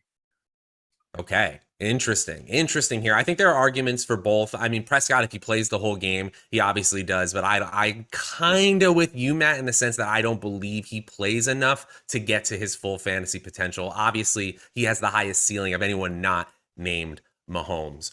Okay, guys, this is really cool for people like me who live in New York City because mobile sports betting, as of this morning, has gone live all across New York State, which means it's time to take advantage of some very lucrative sign-up offers available. Alex Awesemo Baker, the same guy who won $1 million just last week in DFS, has cracked the code on how to make the most money by exploiting the sign-up offers to our advantage. So if you haven't already, you got to go to the article. I know Tyler is going to post it below. It's also on awesemo.com.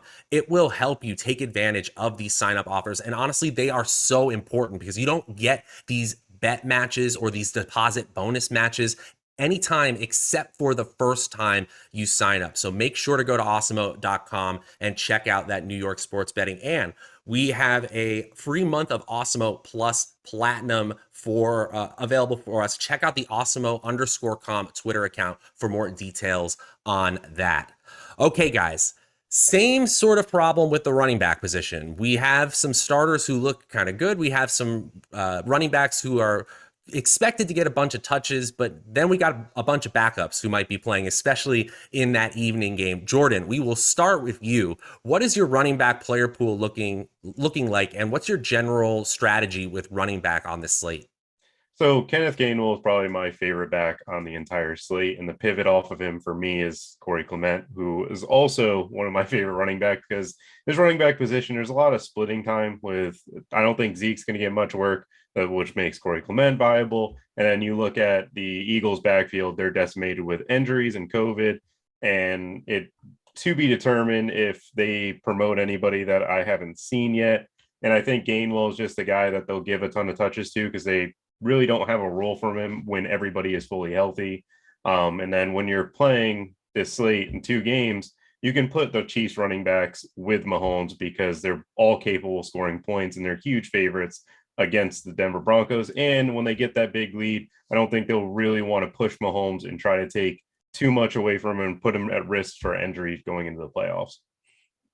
Interesting. Now, is that affecting how much Mahomes you're getting to, or is just he's so much better than the rest of the field?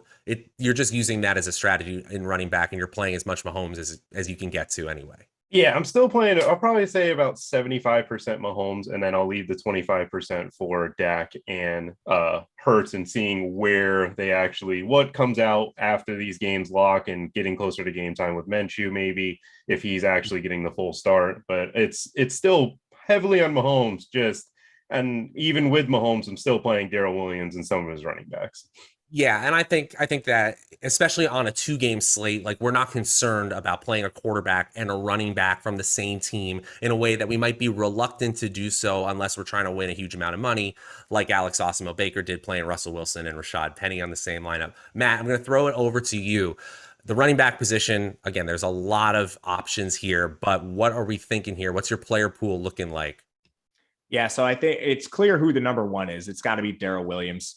High implied team total. Denver's really banged up on defense, and they're a competitive team. They putting this game on Saturday, Kansas City does affect other teams later, and they can improve their playoff positioning. So we know they're going to be motivated. On the other side, you have a timeshare between Javonte and Melvin. I think that's the second best place to target because we don't have the news with Philadelphia. Now, there's Jordan Howard and Boston Scott on the COVID list. We have no idea if either is going to be active because they're in the late game. If either or both are active, it's probably going to be a timeshare with Kenneth Gainwell. The most important back on that roster is Miles Sanders, and the other ones are kind of expendable a little bit. None of them are really going to handle the workload in the playoffs. On the other side, Zeke is going to play in the game, it appears, but how much we don't know, which kind of muddles Corey Clement a little bit. So I do agree with Jordan. I'm going to end up with one of them, depending on who the late news leads me to, but I'm probably going to end up playing Javonte just for the security. Yeah, that is actually somewhere I was kind of leaning as well. Just kind of the talent play here. We don't have a ton of super talented running backs in a vacuum here. And it's not like Kansas City has been excellent against the rush this year. They're still bottom 10 in yards per carry allowed. They've been a little bit better, but we're still talking below league average in yards allowed per rush attempt. And Javonte Williams is one of the most elusive backs in the NFL, even as a rookie here. So I know the volume is hard to project here, but the volume's hard to project for literally every running back this Saturday. Am I wrong? Other than, a couple of players like Darrell Williams. Are there any tournament plays, some contrarian plays, Jordan, that you might have a little bit more than the field of in looking at our ownership projection? Looking down, I mean, it's really tough to gauge where the ownership is necessarily going. I'm seeing just with Darrell Williams, I feel like I'll be more overweight than people, even though he's going to be the most popular running back on the entire slate. But it's just one of those slates where I'm not sure the running back position is really going to matter that much. I don't see many of these guys getting to that high point total. I think the way to get unique is one at receiver and with your tight end position, because tight end is a nightmare this week. Sorry. Did I hear that running backs don't matter? Is that the running backs don't matter take? The first one from Jordan Bannock. I can't believe what I'm hearing. Matt, are you kind of feeling the same, or do you have any contrarian? I know you said you're playing cash, but let's say you're playing tournaments here. Any contrarian running backs that are low owned that you might be a little bit higher on the field in? You could get to like a Derek Gore or something like that, where there's a player who is in a change of pace role that if he falls in the end zone, that could get you there. And that's because we have timeshares at every other running back position. So Melvin's going to split time with Javonte. Again, they both have received a lot of work recently as Denver just runs the clock out on the season and takes the out of the ball. So I actually like Javonte and Melvin a bit. But if both of them fail, you're trying to look at some of these change of pace backs. And I do think Derek Gore is one of them. In Philadelphia, you can use whoever is active. So again, Jordan Howard, Boston Scott could be activated today. We still don't know. I think they both would become GPP viable if they're available, but we just do not have that news right now. One more name that we haven't really talked about here. They were talking about it a bit on the deeper dive. What about Corey Clement here? If Tony Pollard, I didn't include him because I thought we already touched on him. Okay, I guess we already mentioned him. I'm sorry, I must have been digging into my lineups. Okay, all right. I think we've covered that position pretty well. And like we said, there aren't a ton of great options. We can go forward to the wide receiver position. But before we do, we definitely want to thank this show's presenting sponsor, Yahoo. We have partnered with Yahoo Fantasy this NFL season to bring you some great offers. Check out our exclusive limited time offer, which gets you 1 free month of Awesemo Plus Platinum. To qualify, you need to be new to Yahoo, sign up for an account via the link below, deposit and play. That's it. Yahoo will send us your name after you play your first paid contest, and we will reach out via email with your coupon. If you need immediate access, though, reach out to support@awesemo.com. That's support@awesemo.com, and we will get you set up. You can also claim a free $10 of site credit by clicking the link in the video description below, which which you can use to enter that Yahoo Baller contest. Guys, you have got to get into the NFL Baller contest, especially on Sundays. There's still overlay. Honestly, every single slate, Yahoo is crushing it in terms of availability, and their contests are just so much fun. Get into the action over there today. Okay, guys, let's dig into this wide receiver position. There's a pretty good one on Kansas City that I think you guys are going to have some interest in. But Matt, we'll start with you. Who are you looking at the wide receiver position as some of your top options this Saturday? The top option is Tyreek Hill, and I think it's pretty clear. Competitive team, condensed target share for the most part between Tyreek and Travis Kelce. And it's the only situation like this on the field where we know Kansas City is going to be passing. The corners being out for Denver kind of heightens the matchup for him. And he's now a few more weeks removed from that COVID-19 stay. He was parked on there for a week. And then his first week back, it was about a 40% snap share for him. Last week, he played a lot more, had 10 targets. So we like to see that for Tyreek Hill. Salary restrictions are not a thing. You can play whoever you want. It's extremely easy to play both Tyreek and Travis. I actually have a hard time filling out salary today. So I think Tyreek is just a guy you eat and then you get different elsewhere.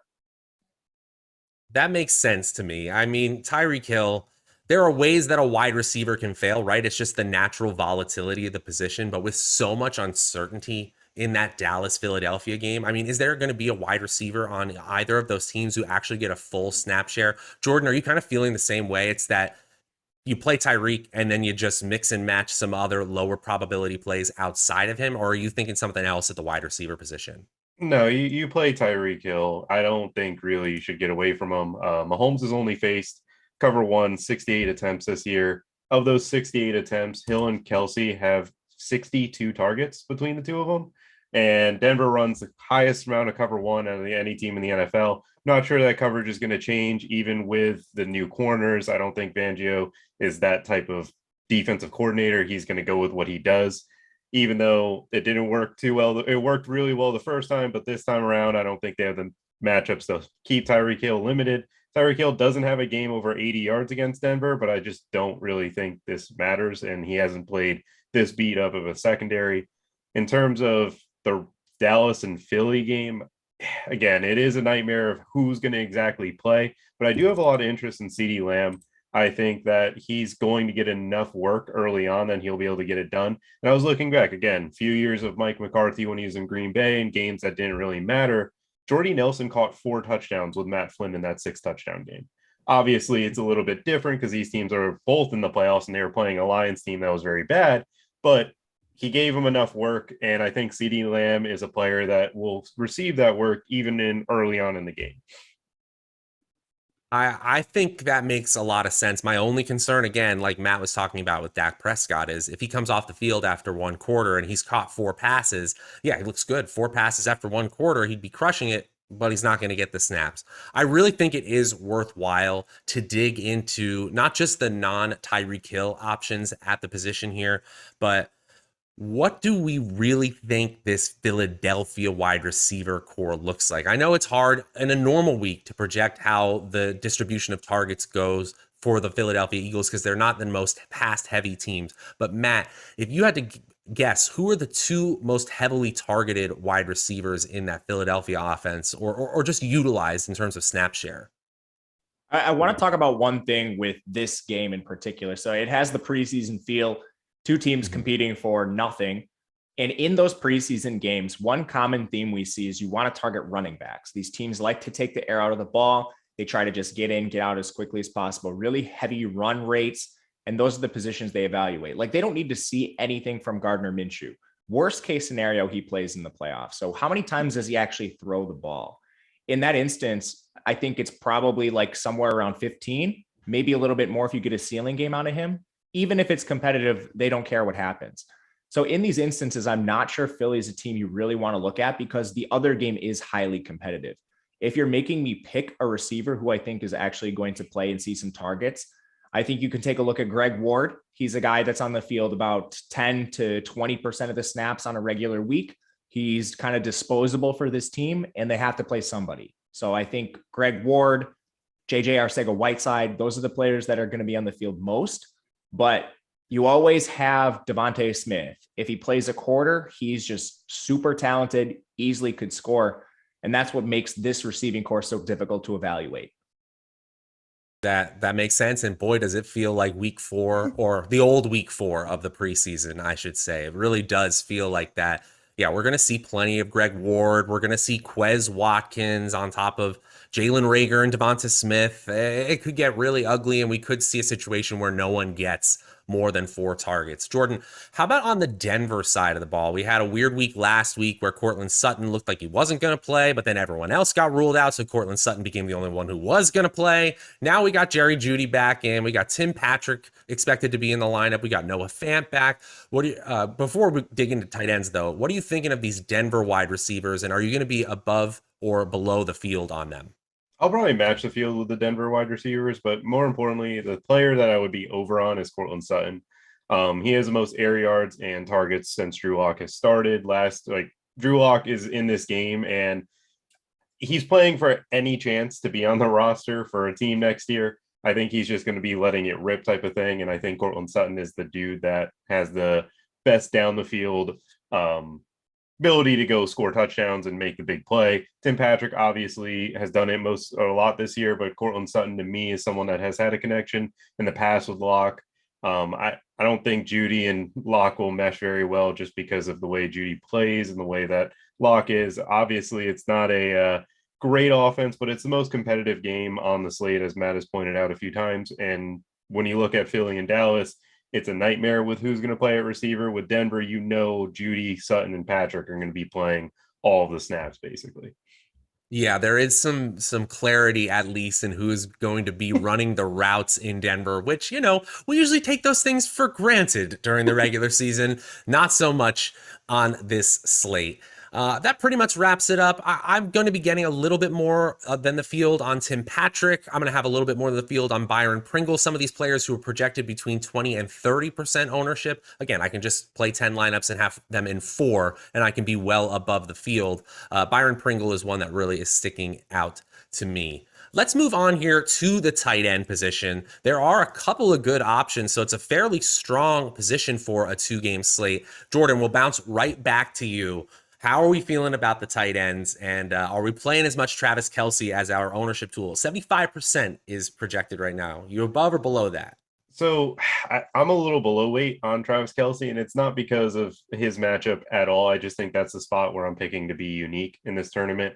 I think I'm just going to Fant more often than not, possibly playing both of them as well. But with Kelce, it's just one of those things. If this game gets 14-point lead early on, if they score on defense or anything like that, then you're looking at a dude that is older, has had injury history. I'm not certain that Kansas City is going to just make Kelce that every down player that we've seen. He has killed Denver in the past. He's had multiple 100-yard games. But again, if Kansas City gets the lead early and I'm playing Mahomes, Darrell Williams, and their defense with Tyreek Hill, then that's the way to get unique. And fading Kelce at 64% ownership and playing your Noah Fant. I'm even taking a stab at Tyree Jackson, who, again, preseason slate, Minshew, get him a touchdown. That's all he needs. Tyree Jackson, goal line rush. That's all I want, right? Matt, how are you feeling about the tight end position? And are you fading Kelce like just a little bit? Not full fade. You didn't say that, Jordan, but are you fading Kelce a little bit, Matt, as well? No, I wouldn't fade Kelce. He just has such a high ceiling compared to the rest of the position. We only have a couple tight ends we're considering. So usually when Kelce's on the slate, like a main slate, the question you're asking yourself when you're paying down is what is the chance Kelce fails? And then another tight end has a somewhat reasonable game. Dallas and Philly are going to split snaps at tight end, reducing the likelihood that any tight end in that roster has a usable game. You basically need a touchdown. And they're two teams that are going to be running a lot. And then on the other side, it's basically can Fant outscore Kelce or like on a price adjusted basis. And that's a tough sell for me. If I were playing tournaments, I would use Fant a lot as my second most owned tight end, but it's basically Kelce and then move on. Like there's so much volatility at the receiver position today. And that's such a place you can gain an edge. And we didn't really touch on the Dallas receivers, but I think that's a place you could potentially play like some Malik Turner or some Cedric Wilson and get an edge there, because I don't expect we see a lot of the Dallas and Philadelphia tight ends. If you're playing a lot of the Dallas and Philadelphia tight ends, you're basically hoping that the coaching staff doesn't use the starters at all. And that is something that could happen. There have been questions if Dak is even going to play, if Hurts is even going to play. And you could see that with Goddard and in the Dallas situation as well. Like if Goddard doesn't play and Tyree Jackson has all the snaps, then that's something that would be very desirable. But I just don't think we can predict that. Yeah, I think that makes sense. I do think that this is a slate where playing a punt tight end does make a whole lot of sense. Like I'll take a few shots at Albert O, Tyree Jackson, as Jordan Vanek mentioned, maybe Richard Rodgers. I saw Blake Jarwin is going to be activated for this game, and maybe we see a little bit of work for him instead of for Dalton Schultz. And of course, I'm going to have plenty of Noah Fant as well. Let me ask you this, Jordan, I'll start with you. So I think you answered this a little bit more, but I just want to clarify here. When you're talking about leaning on Kansas City, as many are, as a top stack, as your top team to focus on, which of the players are the ones that if you have to take one out of your lineup and not include them, is that Kelce for you this Saturday? Yeah, for me, out of the Kansas City, if you're talking Mahomes, Hill, Darrell Williams, their defense, and Kelce, it's Kelce for me. Yeah. I'm scared of that. Obviously, there's natural volatility built into the position, but we saw that game against the Chargers a few weeks ago where Kelce looked like his old self. I don't know, Matt. Same question for you. You're obviously high on the Chiefs, just like everyone today. You gotta keep one off of your roster. Darrell Williams, Tyreek Hill, and Travis Kelce. What are you doing here? It's probably Kelce. Don't feel good about it, and that's just because you asked the question. Otherwise, I typically am going to be playing all these guys. It's just you have to look at what you're giving up at the position. Noah Fant could outscore him. It's not likely, but it could happen. And tight end is just a 1-for-1 position. At receiver, what other options could put up a Tyreek Hill score? Maybe a Jerry Jeudy or Cortland Sutton 5% of the time, 10% of the time. I don't know what it is, but it's not a lot. And then at running back, what are the chances like a Melvin Gordon or a Javonte Williams outscore Darrell Williams? I think they're a little more likely, but Darrell Williams' price point isn't cost prohibitive whatsoever. So I still think with the implied team total that Kansas City has, Darrell's a guy you'd prioritize. I'm tentatively leaning Kelsey. My second answer would be Darrell, though. Yeah, and it's just DFS fundamentals, right? We've got a backfield that we can pretty reasonably project where most of the touches are going to a single player. They're an 11-point favorite in a decently high total game of 44.5. A decently high for at least the last few weeks of the season. We used to say 44.5 was low. Jordan, I saw you answered it briefly here, but we did get a super chat. Thank you so much, Mitchell Tyler, with the super chat here. DK single entry, Corey Clement or Dalton Schultz in the flex. We'll shoot it to you, Matt. I think I would go Corey Clement. Dalton Schultz, I'm not entirely sure, plays a full role tonight, and they have a lot of tight ends they could use. I don't think we see much Jarwin. If we do, it's probably just like getting loosened up. The guy's been on IR for most of the season, but they even in the regular season, they'll use like Jeremy Sprinkle and Sean McKeon, who's a guy they used a ton in the preseason, I might add. So you might see elevated snaps for him tonight. But I just don't see the need for them to play a lot of Dalton Schultz, first of all. And then if they're running the ball at an elevated rate, which I think you could project, how much does the tight end position get thrown to either way? And then if they're running the ball at an elevated rate, that should set up Corey Clement. Yeah, and I saw that you answered the one in one word, Jordan, but elaborate a little bit why it's Clement for you. So with Ezekiel Elliott, he's dealt with, injuries all year. I just really think in a game that is only effective on the seeding, it doesn't really effectively go to the playoffs, doesn't affect many things like that. I just think he'll be leaned on a lot more. I know our last show, they alluded to the revenge narrative with Clement and, being a former Eagle. One of the guys that I played in that Super Bowl game and 100%ed actually early on in my DFS career. He's shown promise in the NFL. I think he can get the job done. I mean, Philly's out a lot of starters because of COVID. So those people are most likely going to be either they test positive and are active and on the bench or just inactive in general. And if that happens, their depth's a little hurt. I think Clement can get 15 touches. And if he gets 15 touches at his price, he'll be able to outscore Dalton Schultz, who I don't think will get more than 5 at best. Yeah. Okay. This all makes sense. Let's talk about this this slate from a macro perspective before we go any further, because I do think that there is a little bit beyond just position by position that we kind of glossed over to begin here, because in a 2-game slate, that's very different than a main slate for obvious reasons. There are less games. But Jordan, I'll bounce it right back to you. On a 2-game slate, especially one that has that preseason feel like it does, and you're a GPP player, I know that. What is your general strategy, or how might you change or alter your strategy compared to a main slate on a slate like this, especially one with so much uncertainty? Well, for starters, don't worry about salary.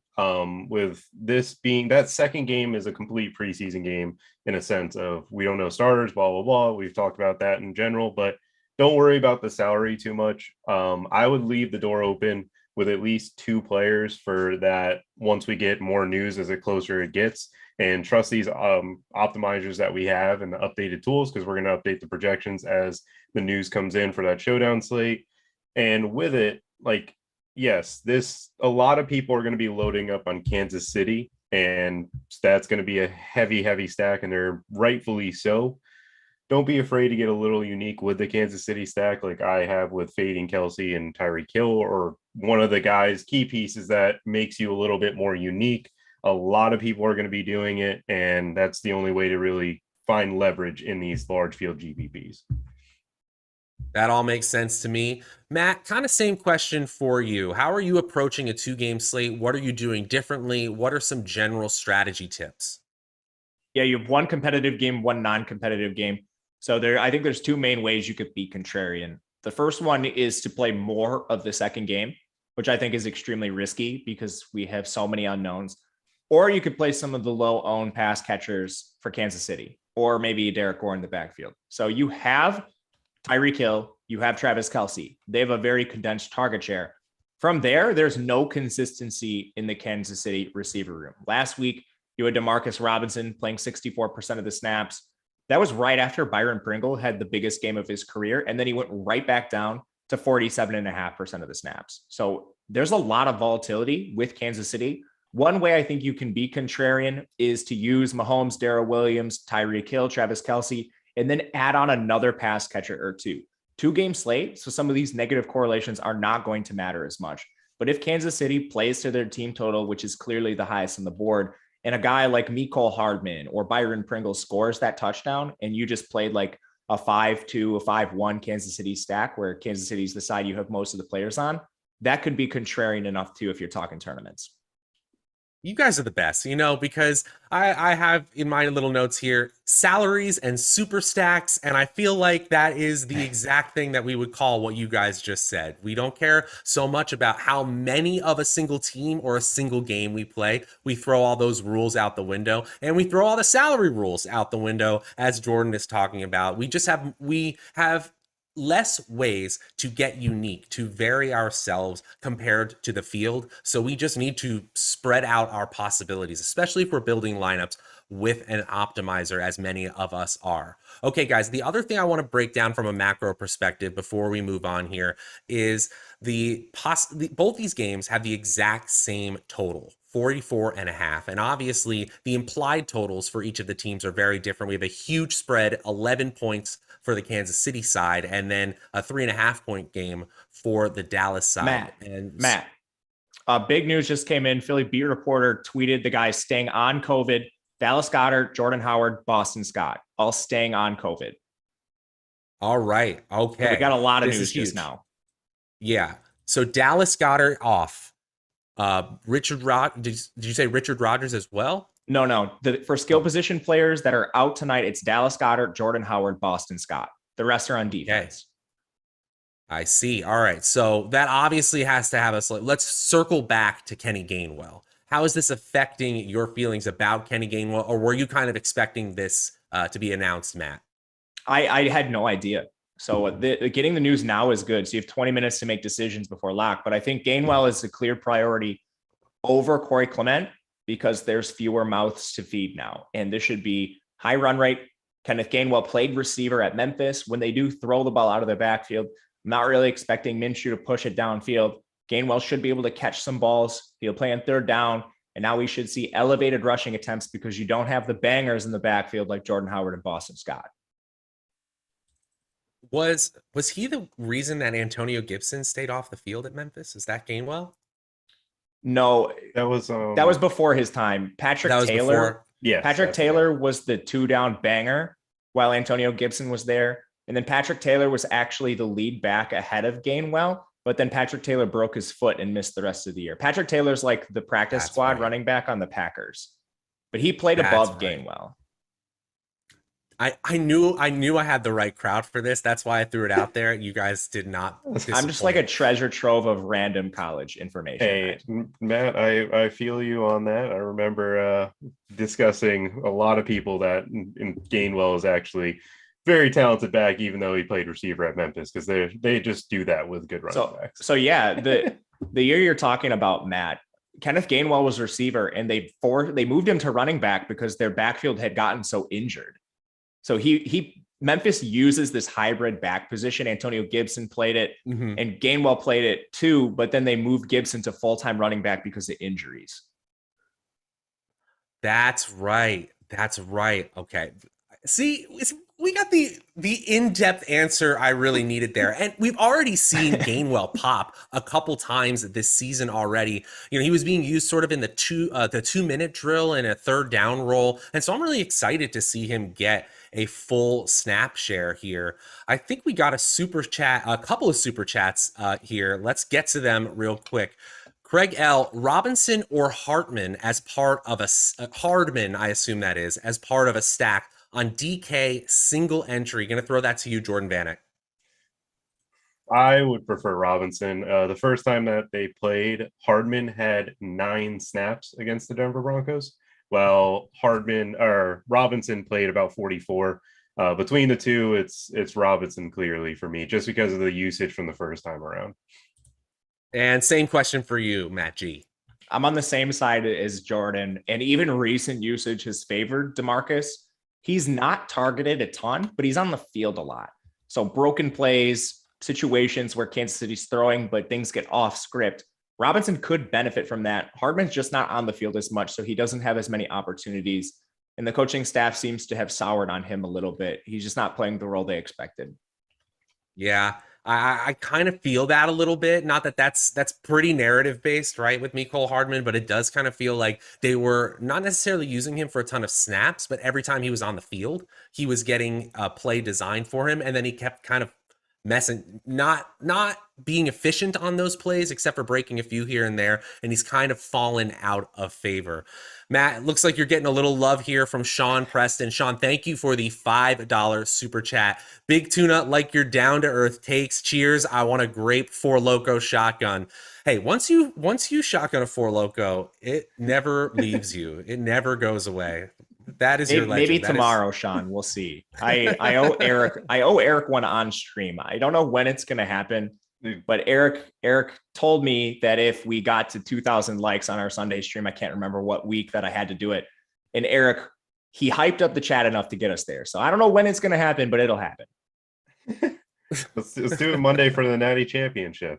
I don't have one right now. I would have to go buy one. You got time.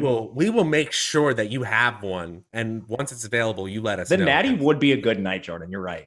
Let's see, right before that live before lock show that we not got before. Going I will do it at the end. During. I'm not doing it before. We ranted about Cincinnati by the end. You don't need the takes for Loco before lock. It needs to be after. Yeah. And I apologize to all the people in chat who say their livers are just aching for me to talk about salary-based expectations. Guys, I'm the host. I got to dish things back and forth. I got things to do. I got time to look at. I can't be talking about salary-based expectations. They're always talking about the Thursday matchups show. Check that out with Lofty. We've got playoff content for you. And by the way, guys, you can get access to all the great Awesemo Plus tools and content for nearly every DFS sport out there with the Awesemo Plus weekly pass for $29.95. This includes full access to all the premium content and tools on Awesemo.com, including player projections, ownership projections, our premium Slack channel, lineup builder, and so much more. The Boom Bust tool, my personal favorite.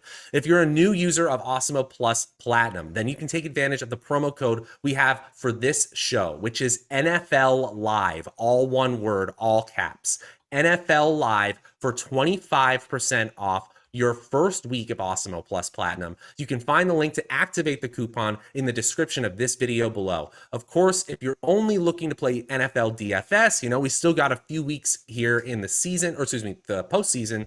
Then you can sign up for one of our Awesemo Plus NFL packages for as low as $3.95 weekly. Stop guessing, start winning, join Awesemo Plus today. Okay, guys. 2-game slates, only 4 teams to speak about, and yet we need some defense takes. Guys, we'll start with Matt. Who are you feeling at the defense position if you had to choose one, and what's your general strategy this Saturday?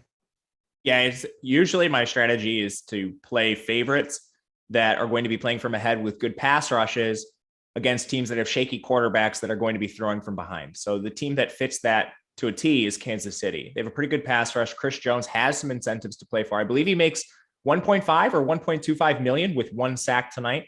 Unfortunately for him, he's playing Drew Lock, who's a turnover factory. The only issue is Denver's recently taken the air out of the ball. So I'm not sure if we see that, but even if we do, to Jordan's point earlier in the show, Drew Lock is playing for a job.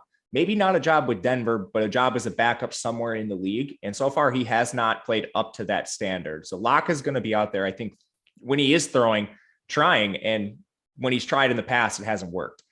Outside of that, Denver's tough for GPPs, maybe, but playing without your main corners against Patrick Mahomes is not a recipe for success. If I'm playing a contrarian defense, I would rather take a shot on Philly or Dallas.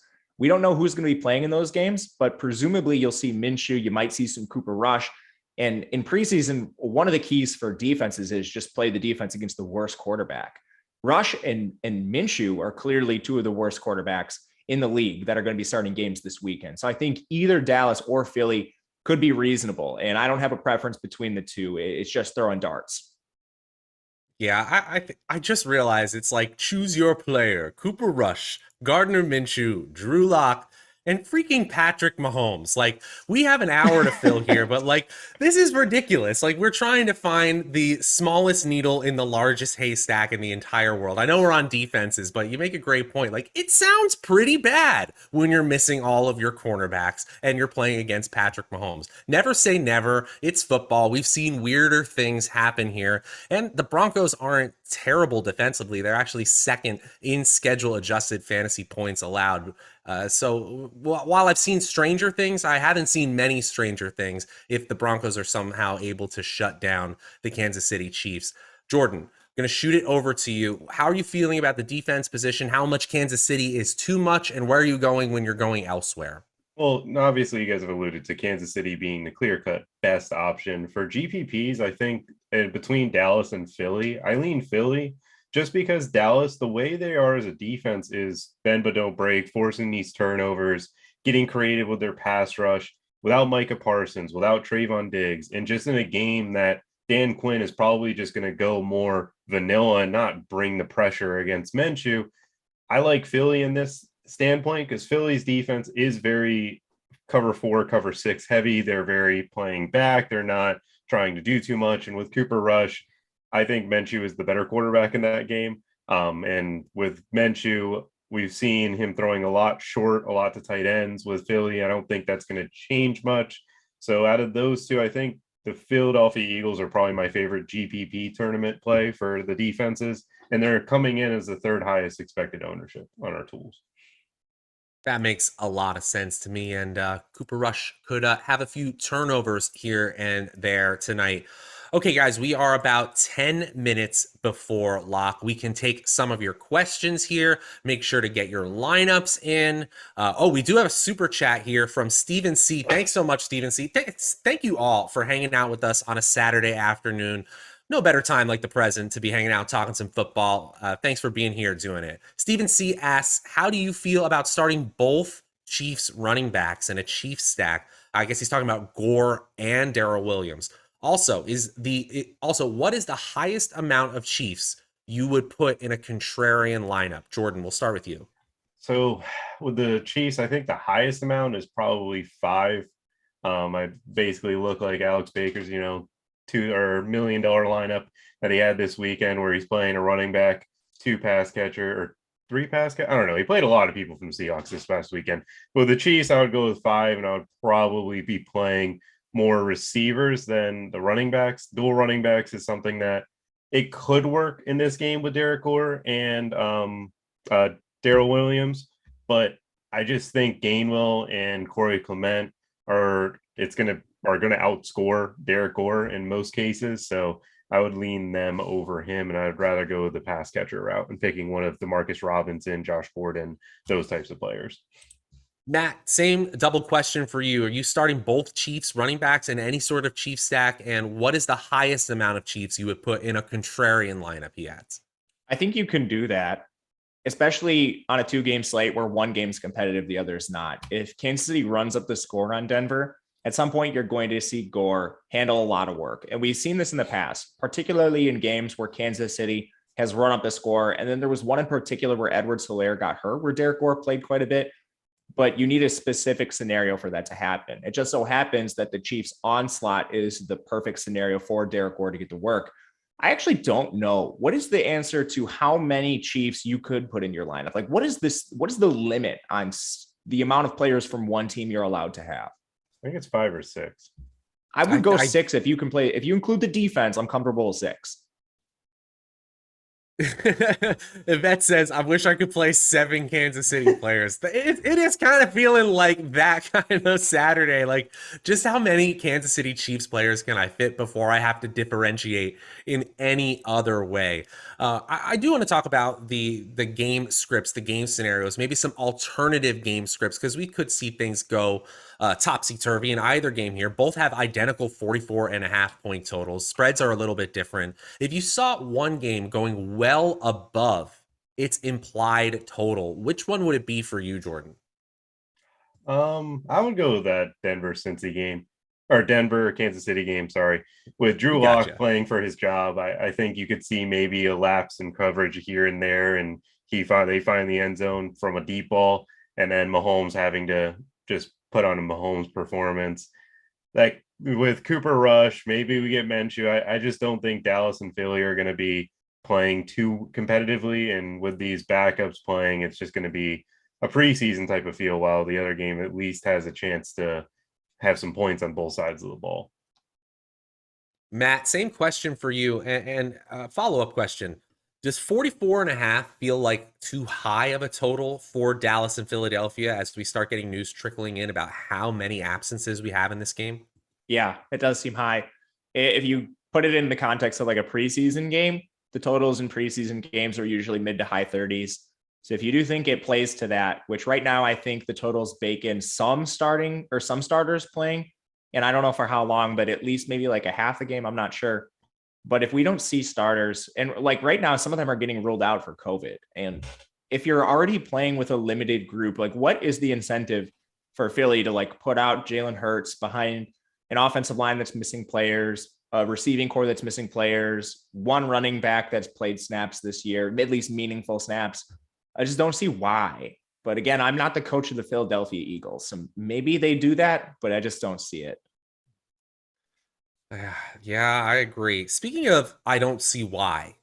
One player we haven't really talked about much at all is Ezekiel Elliott. I know why. Like the starters may not play, and Corey Clement is projected higher. But do you think, right now Ezekiel Elliott is in our latest boom bust tool? He's definitely going to get ownership. But do you think Ezekiel Elliott should be in your player pool at all today with the way that this is leaning in that Dallas Philadelphia game? Jordan, ask you first. With Ezekiel Elliott, I'm not sure like the purpose of them playing him at this point. Like he's been banged up all year. His knee is not getting any better. You're about to go to the postseason where you're going to depend on him. Why give him more than 15 touches in a meaningless game? I don't personally have any Ezekiel Elliott, and obviously I'm not playing a ton in this tournament. I'm playing probably 20 lineups at most. So Ezekiel Elliott is just a comfortable fade to me. He's coming in at 25% on our tools. He's just someone that if he doesn't score in the first half, I don't think he has a chance at being optimal, because I don't think he gets any run in the second half. I that's kind of how I see things. Matt, are you feeling any other way here with Ezekiel Elliott? No, he's a guy that didn't play in the preseason. We haven't talked about this much on the show, but I kind of try to reference Mike McCarthy's deployment of some of these players in the preseason. Like CD played in 2 games, Amari played in 1, Zeke didn't play in any. And I know Zeke's been banged up most of the year. Like Jordan said, there's just no point. And I don't really see him getting more than 5 touches, to be honest with you. But I don't know that for a fact, so it's really hard to say. Yeah, I think that's fair. Okay, guys, we've got about 3 minutes left before lock. Make sure you get your lineups in. If you have a question, now is a great time to check it. I'm also going to check the subscriber-only Discord, see if there's any questions over there. But as we're getting that up and going, Jordan, any last words on the slate and for the people as we dig into these final moments here? I'm going to throw this question to you guys because I think this is an interesting guy. Are we treating Jalen Reagor as if he's like an actual starter for this team, or are we treating him as someone that's like your Greg Ward, who could just get a ton of snaps tonight just because he's not really a part of this offense? Oof, man. I guess he's a starter. Like he's averaging somewhere like a 60% snap share over the last 5 weeks, but maybe that becomes 70. Yeah, I think a lot of that's because they use 2 tight ends a lot. So it's not like Rager's getting benched for another receiver. They're just pulling him off the field for another tight end. So they view him as a starter, I think, but he's never going to play 80% of the snaps unless they're just getting absolutely demolished in a game. And this won't be that. Yeah. So you think he gets more work today if they potentially go the route of Minshew and resting Devontae Smith and some of the other key guys? Or do you think he's someone that regardless, you just don't have any interest in? Because he's coming in pretty high owned for a receiver of this. I just don't see him doing much. But again, if he's 3K and getting an 80% target share or snap share against the Dallas Cowboys second team, he should have some ability to make a play. Yeah, I don't think he gets an 80% snap share, even in games where he's, locked in and the Eagles are competitive. I think he probably plays between like 30 and 50% of the snaps, most of those run plays. So yeah, I'm not sure. I think the most receivers the most snaps we see at the receiver position for Philly is going to be Greg Ward, Arcega-Whiteside. Yeah, I agree with you, Matt. And I don't know if we really see any player on the Philadelphia Eagles get more than, say, a 65, maybe 70% snap share. I would doubt it. They're going to rotate people all game long. Okay, guys, we are at less than a minute till lock. This has been a really fun one. It's been so much fun, Matt and Jordan, doing the show with you guys. Matt, any last words for the people before we sign off today? Yeah, thank you, guys. It's a fun slate. I hope the information was useful, but we'll be back tomorrow. But thank you overall for watching. Enjoy the slate. We'll see you again. Well said. All right, guys. Well, for Jordan at Jordan Vanek DFS and Matt at Matt_Gajeski, we are at 5, 4, 3, 2, 1, and we are locked for this Saturday 2-game slate. I'm as excited as you to see who actually plays in this Philadelphia and Dallas game. Make sure to go to awesemo.com, check out all the free tools we have, the NFL top stacks, NBA player projections, and the NHL top stacks. We got more coming up for you. The 5 p.m. NBA deeper dive with Aton and Rinpack. At 6 p.m. we've got the NBA live before lock with Greg and Matt LaMarca, and at 7:30 we've got the Saturday showdown live before lock with Emac, Terry, and Nick Lepre. We got you covered for all these games. Until then, I'm Matt Savoca at Draftaholic. We will see you guys next time.